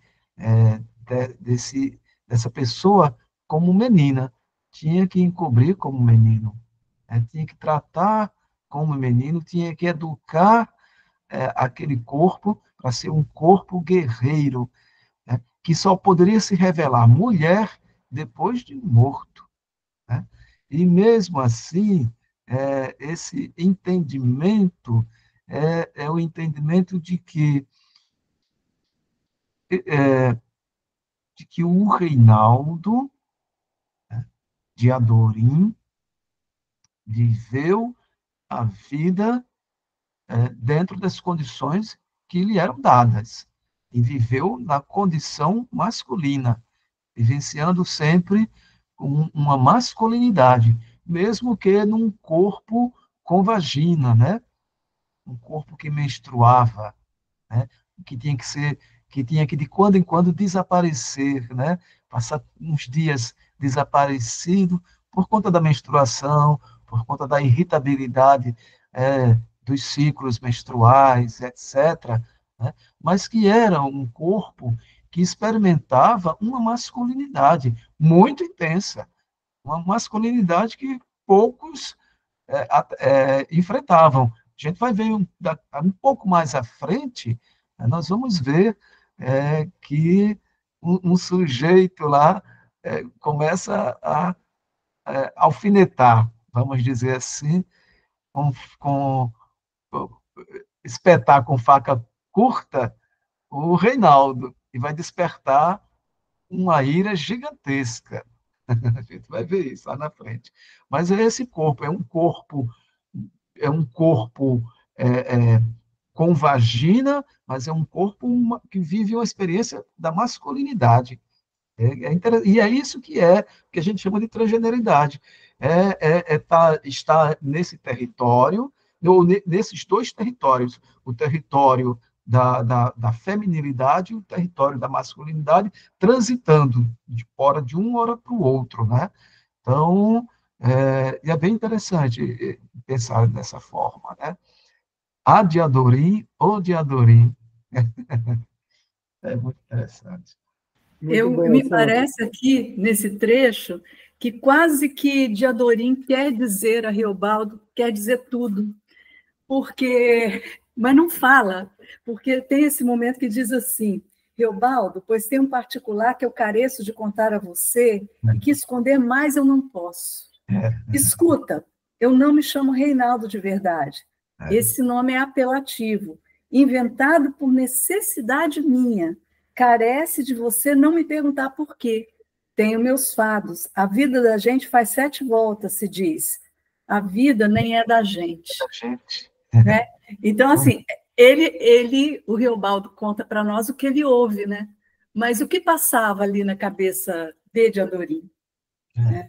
Quando está para ir para o paredão ali, eles estão até um pouco distantes. O Riobaldo já é o Urutu Branco, já é o chefe, com aquela chefia carnavalesca dele, está um pouco distante de Adorim. E aí de Adorim diz: quando passar tudo isso, que a gente consumar a vingança, tanto segredo que eu quero lhe contar. Isso. E o fato da morte do Joca Ramiro atrapalhou muito essa história aqui, né? Porque foi a partir da morte do Joca Ramiro que veio essa coisa da vingança imensa dentro de Adorim, né? E que ela precisava de vingar o pai, né? Então não podia viver. Né? E, Adriana, você está trazendo esse aspecto, né? A morte do Joca Ramiro atrapalhou todo esse processo de ambos. Mas, ainda mais, quero dizer, a morte de Joca Ramiro veio como consequência de um ato do Riobaldo. Não é ele o causador. Sim. Mas é porque ele toma uma decisão que a morte do Joca Ramiro acontece. Ou se precipita, vamos dizer assim, porque acho que ela já estava ali planejada. Ela se precipita. E vem os gregos em nosso socorro, né? Quanto mais você foge do seu destino, mais você chega lá, não é isso? Justo. E é justamente por conta do medo de que matem o Zé Bebelo que Riobaldo toma uma decisão, porque ele não quer que matem o Zé Bebelo. E aí ele diz: não, tenho que fazer algo, e ele faz. Mas não quero dizer agora, né? Embora a gente já saiba, mas não quero me precipitar. Paulo. Oi. Sobre essa questão do porquê, a razão pela qual o Diadorim, eu falo o Diadorim, não falo porque o Diadorim vai, porque se travesse, não é porque a menina, porque se travesse de homem, era muito nas sociedades tradicionais, não só nessa, mas acho que no mundo inteiro tem essa questão do filho varão, né, da importância de ter o filho varão. Tem coisas trágicas. Dizia que na China, quando tinha aquela política de um filho só, quando nascia a menina, eles davam um jeito de descartar, ou não sei, da maneira que seja, para que pudesse ter o filho homem.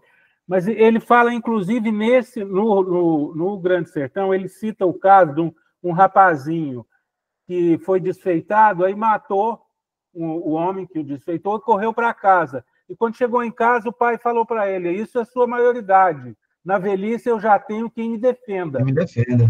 Né? Então, a importância nesse tipo de sociedade, a importância que tinha, inclusive, né? Alguém tem que me defender na velhice. Eu preciso ter um filho para me defender, né? Para que me vingue. Ele cita isso.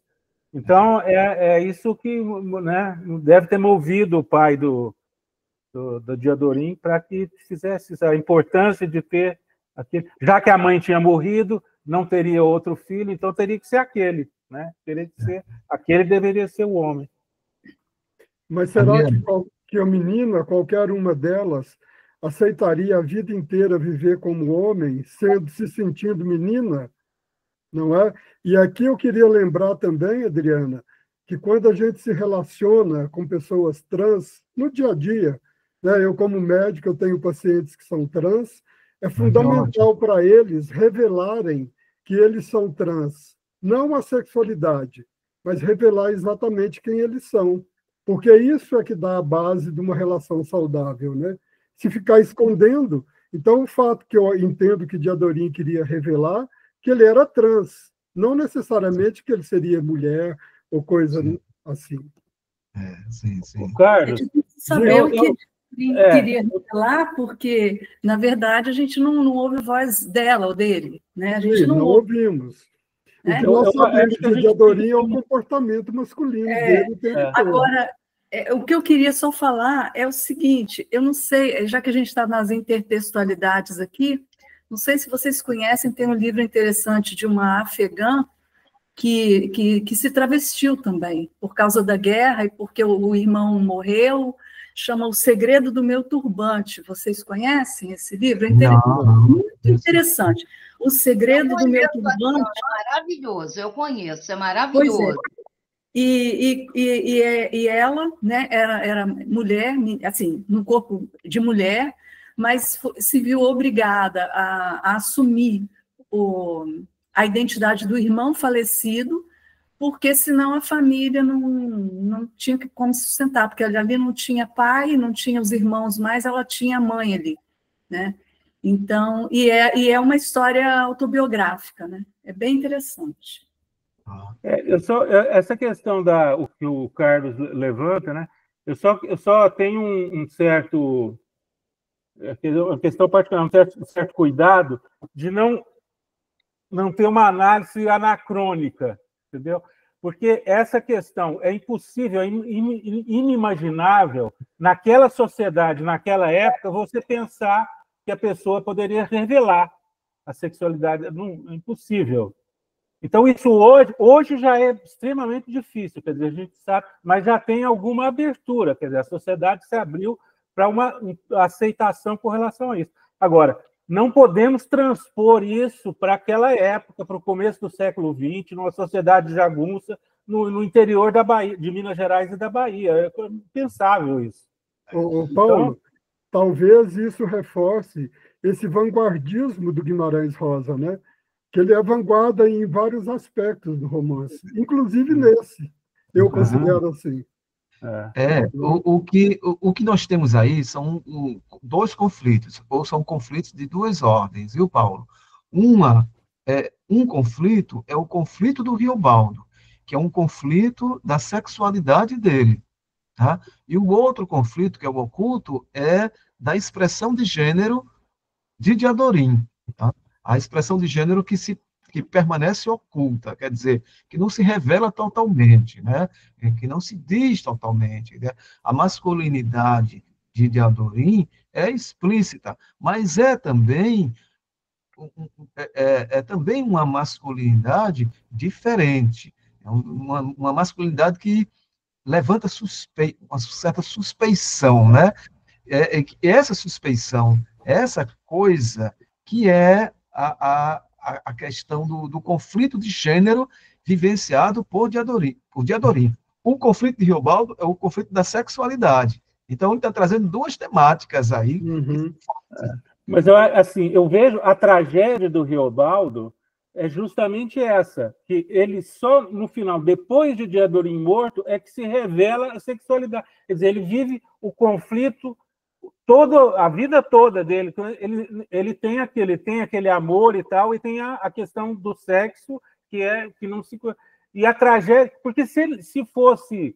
Quer dizer, se ele aceitasse essa relação, se fosse algo aceitável, não haveria, não seria uma tragédia. A tragédia justamente é essa, é que só depois de morto é que ele fala que poderia... É o irrealizável, é o amor impossível, é irrealizável. Porque só depois de morto é que ele se vê que poderia ter sido possível. A vida inteira que poderia ter do Manuel Bandeira, né? A vida inteira que poderia ter sido, não foi. É puramente especulativo o que a gente está dizendo, porque o Diadorim morre, né? Quer dizer, aí a gente não sabe, porque tem um momento que Riobaldo pensa assim, Diadorim, vem morar, a gente foge, sai daqui os dois juntos, a gente vai morar, né, num lugar só para nós dois, tal, ele propõe isso, né? Fugir dessa loucura toda da guerra, né? E procurar um lugar para os dois. Quer dizer, a narrativa aponta para a morte de Adorim. Então, o máximo que a gente pode fazer é especular. E eu gosto de especular isso. Eu gosto de pensar assim, pô, tá, Teodorim mata o Hermógenes, certo? E escapa, e os dois escapam. E então, Riobaldo não vai cumprir o juramento dele, ou vai cumprir parcialmente o juramento. O juramento dele é: eu saio daqui, eu saio do jaguncismo e me caso com Tarsília, né? Então, não faria isso, ele não se casaria com Tarsília. Ele ficaria com Diadorim, e Diadorim falaria sobre a sua condição, e Diadorim talvez dissesse: mas eu quero continuar sendo Diadorim, eu não quero me tornar feminina. Para falar em especulação... Não, é especulação pura. Conjecturas. Especulando aí. E Riobaldo dizia esse romance. Entende? Daqui a pouco nós vamos reescrever o Grande Sertão. Isso mesmo. Não, é pura especulação. Porque... Não é por nada, não, mas essa noite ninguém dorme, tá? A insônia rosiana já está anunciada aí. Não, porque, veja só, a relação de Riobaldo e de Adorim é uma relação homo, porque é uma relação de pessoas do mesmo gênero ali. Mas não consciente. Não consciente. Não consciente assim, né? Mas o Riobaldo se assusta com isso. Ele tem o pavor, o pânico, né? É disso, né? Porque ele não entende por que ele está atraído por um homem. É feito coisa feita. É feito coisa feita, um feitiço. Aí ele deveria ter perguntado a Ana do Zusa sobre isso, e não perguntei, né, sobre esse feitiço. Será que eu estou enfeitiçado? Ele não consegue entender a dimensão desse amor, porque para ele é difícil ter um entendimento desse corpo que fez essa transição de gênero e que, no entanto, exerce sobre ele uma atração imensa, né? Eu suponho, né, que ou a gente pode supor que atrai a Riobaldo, que atrai em Diadorim o Riobaldo, sejam os elementos da feminilidade, que ele fala muito dos olhos verdes, dos cílios, do nariz afilado, da mão, a pele lisa, né? Os cuidados com o corpo. O cuidado com o corpo, a delicadeza, tal. Mas ele admira também a brabeza, né? Essa coisa forte do Reinaldo. Ele admira demais. Ele tem essa admiração também. Então, assim, é justamente nessa transição que se encontra o amor de Riobaldo por Diadorim. É totalmente diferente. Por Otacília, por Nhorinhá. Eu gostaria muito que esse amor quer dizer, na verdade, esse amor se realizou plenamente, né? Não precisa ter o ato sexual para o amor se realizar, né? Eu acho que esse amor se realizou plenamente. Olha, eu acho que o Paulo está certo, viu?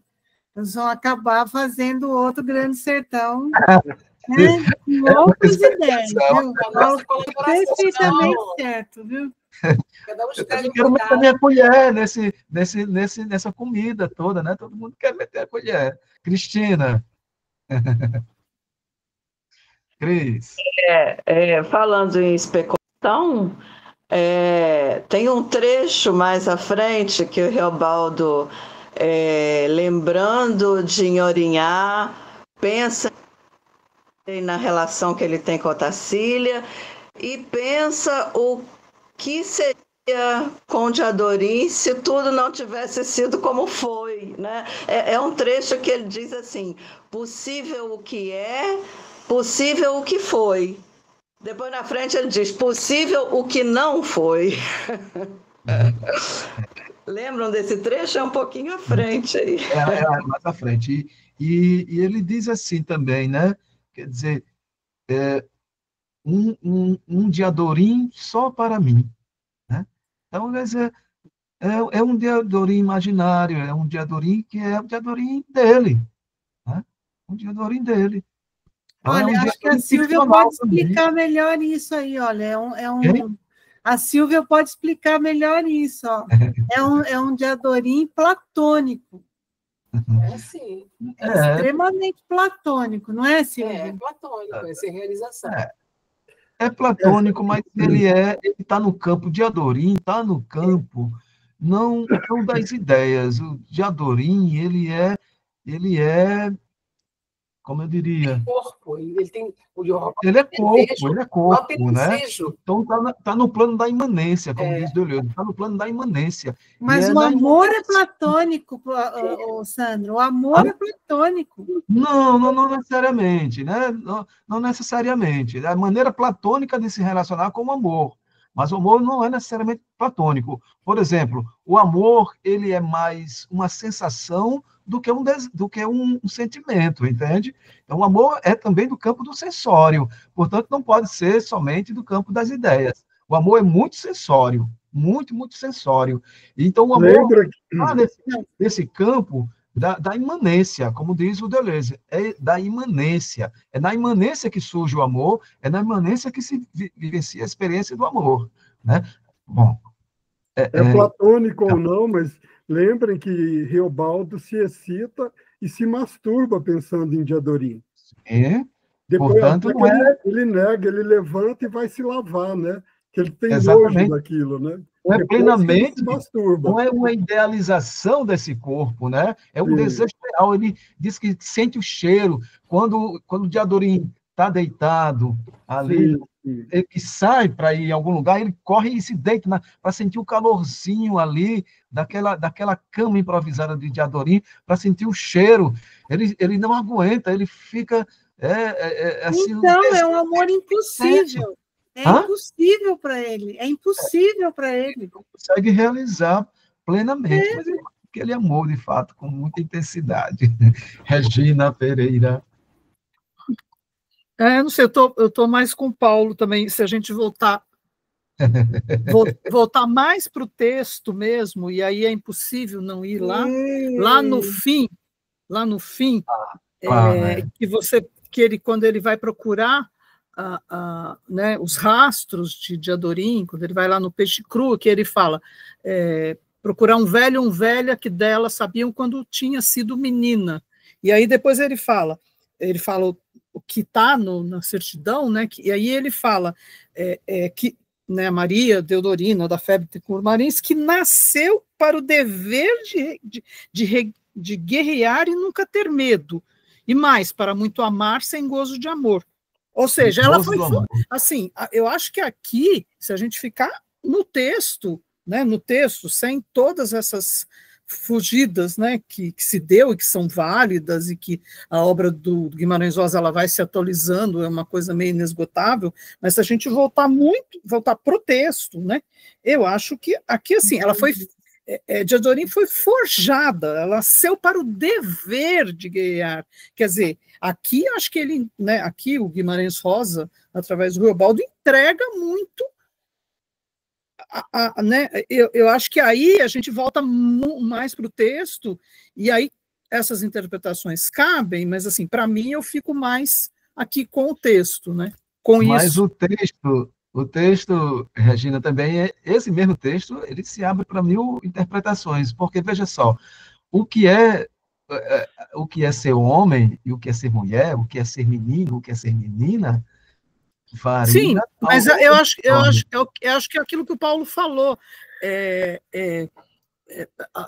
Retroativamente, na época em que o Guimarães escreve isso na década de 50, que não era um tema em pauta, de uma história que se passa no começo do século, né? Então, tudo bem, leva a esses temas, mas assim, eu tendo a ficar mais com o texto mesmo, assim, todas essas interpretações são válidas, mas, assim,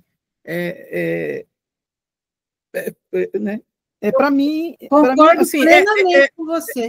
É a Diadorim, eu volto a dizer, a tragédia do Reobaldo a tragédia do Riobaldo é essa, é que só depois de morto é que ele viu isso. Porque se ele admitisse uma relação homo e tal, não teria, poderia ter a coisa...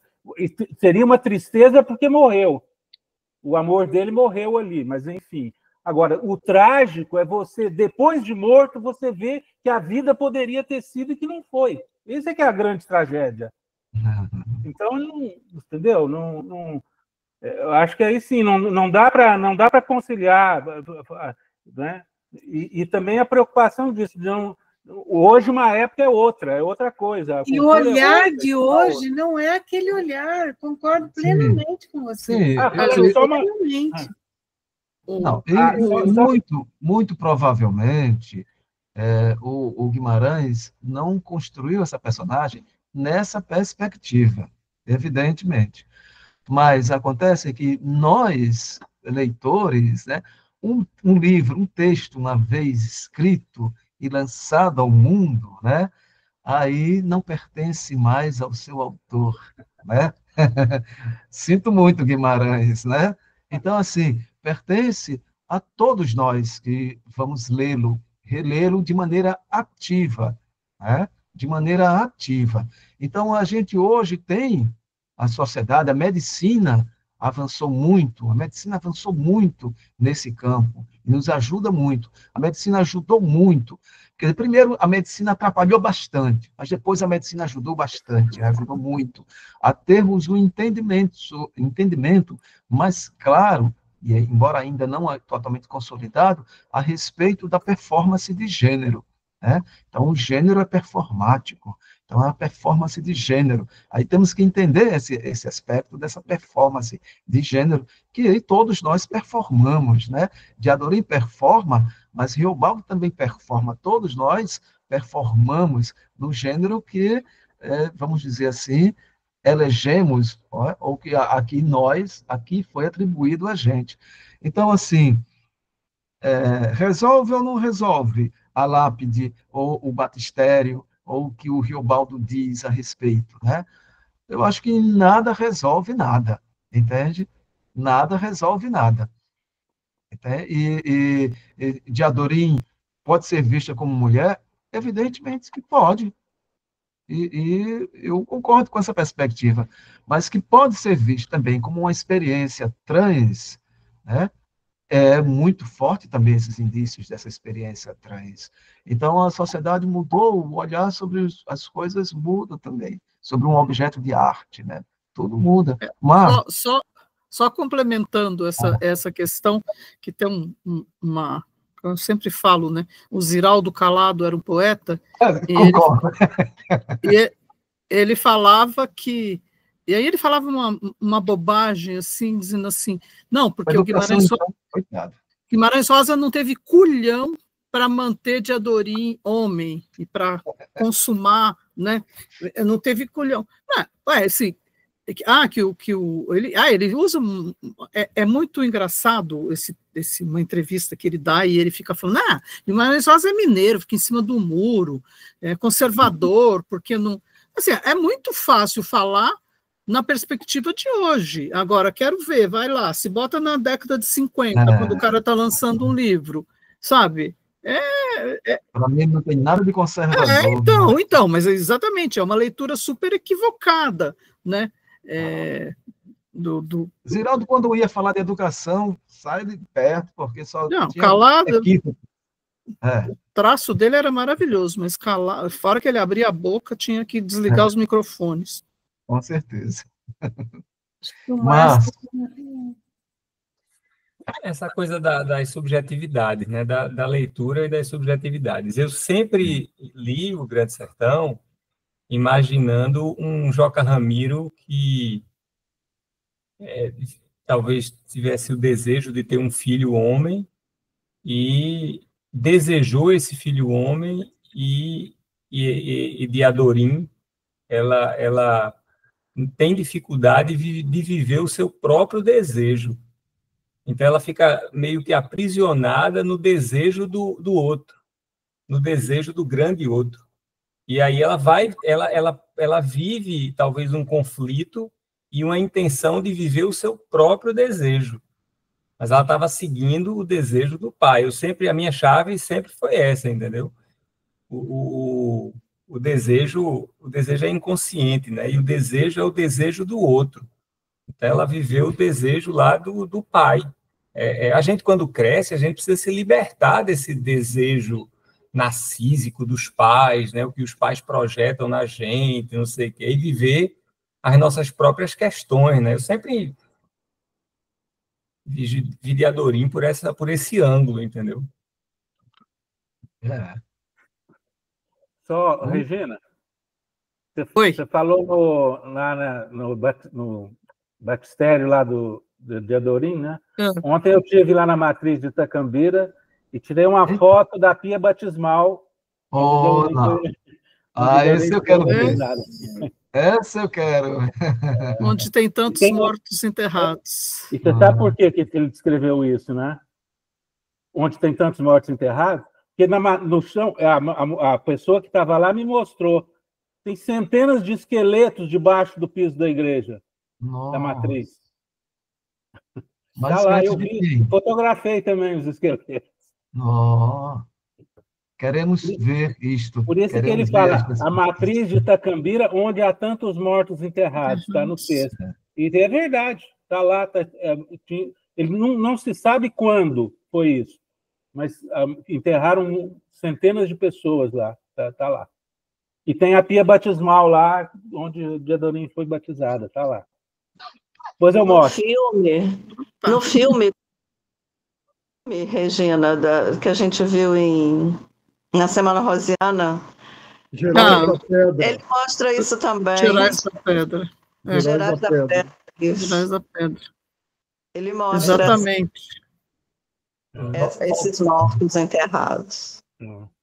Voltando àquela questão que eu lembrei de um outro tema que me parece próximo, de Adorim me lembra Antígona, que fica vagando com Édipo em Colono, aprisionada àquela obrigação de estar do lado do pai e incapaz de viver o seu próprio desejo.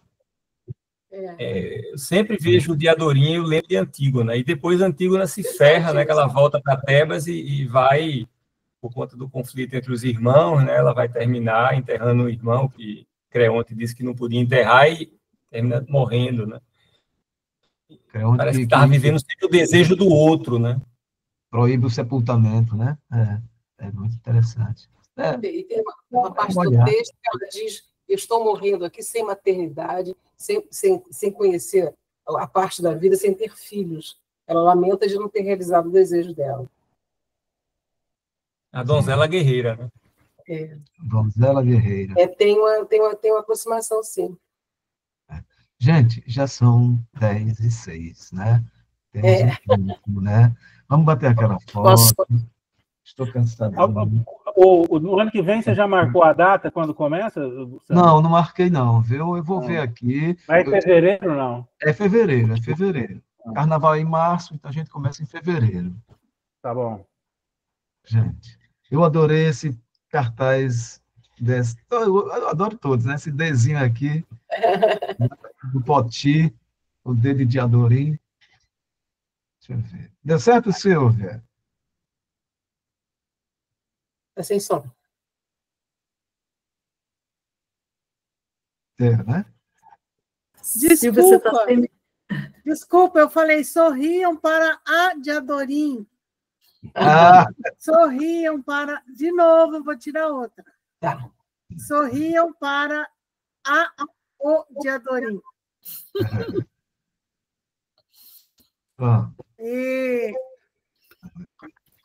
Gente, foi excelente, né? Vamos dar uma pausa agora e a gente retoma em fevereiro, tá certo? Mas vamos continuar lá no grupo, vamos continuar no Instagram e no YouTube, né? Então, vamos continuar interagindo nesses meios e não vamos sair de perto um do outro, não. Tá bom? Tá ótimo. Vamos de mãos dadas. Feliz Natal! Natal, boa noite. Ninguém solta a mão de ninguém. Eduardo, não paga a mão. Para a gravação. Sandro, Oi.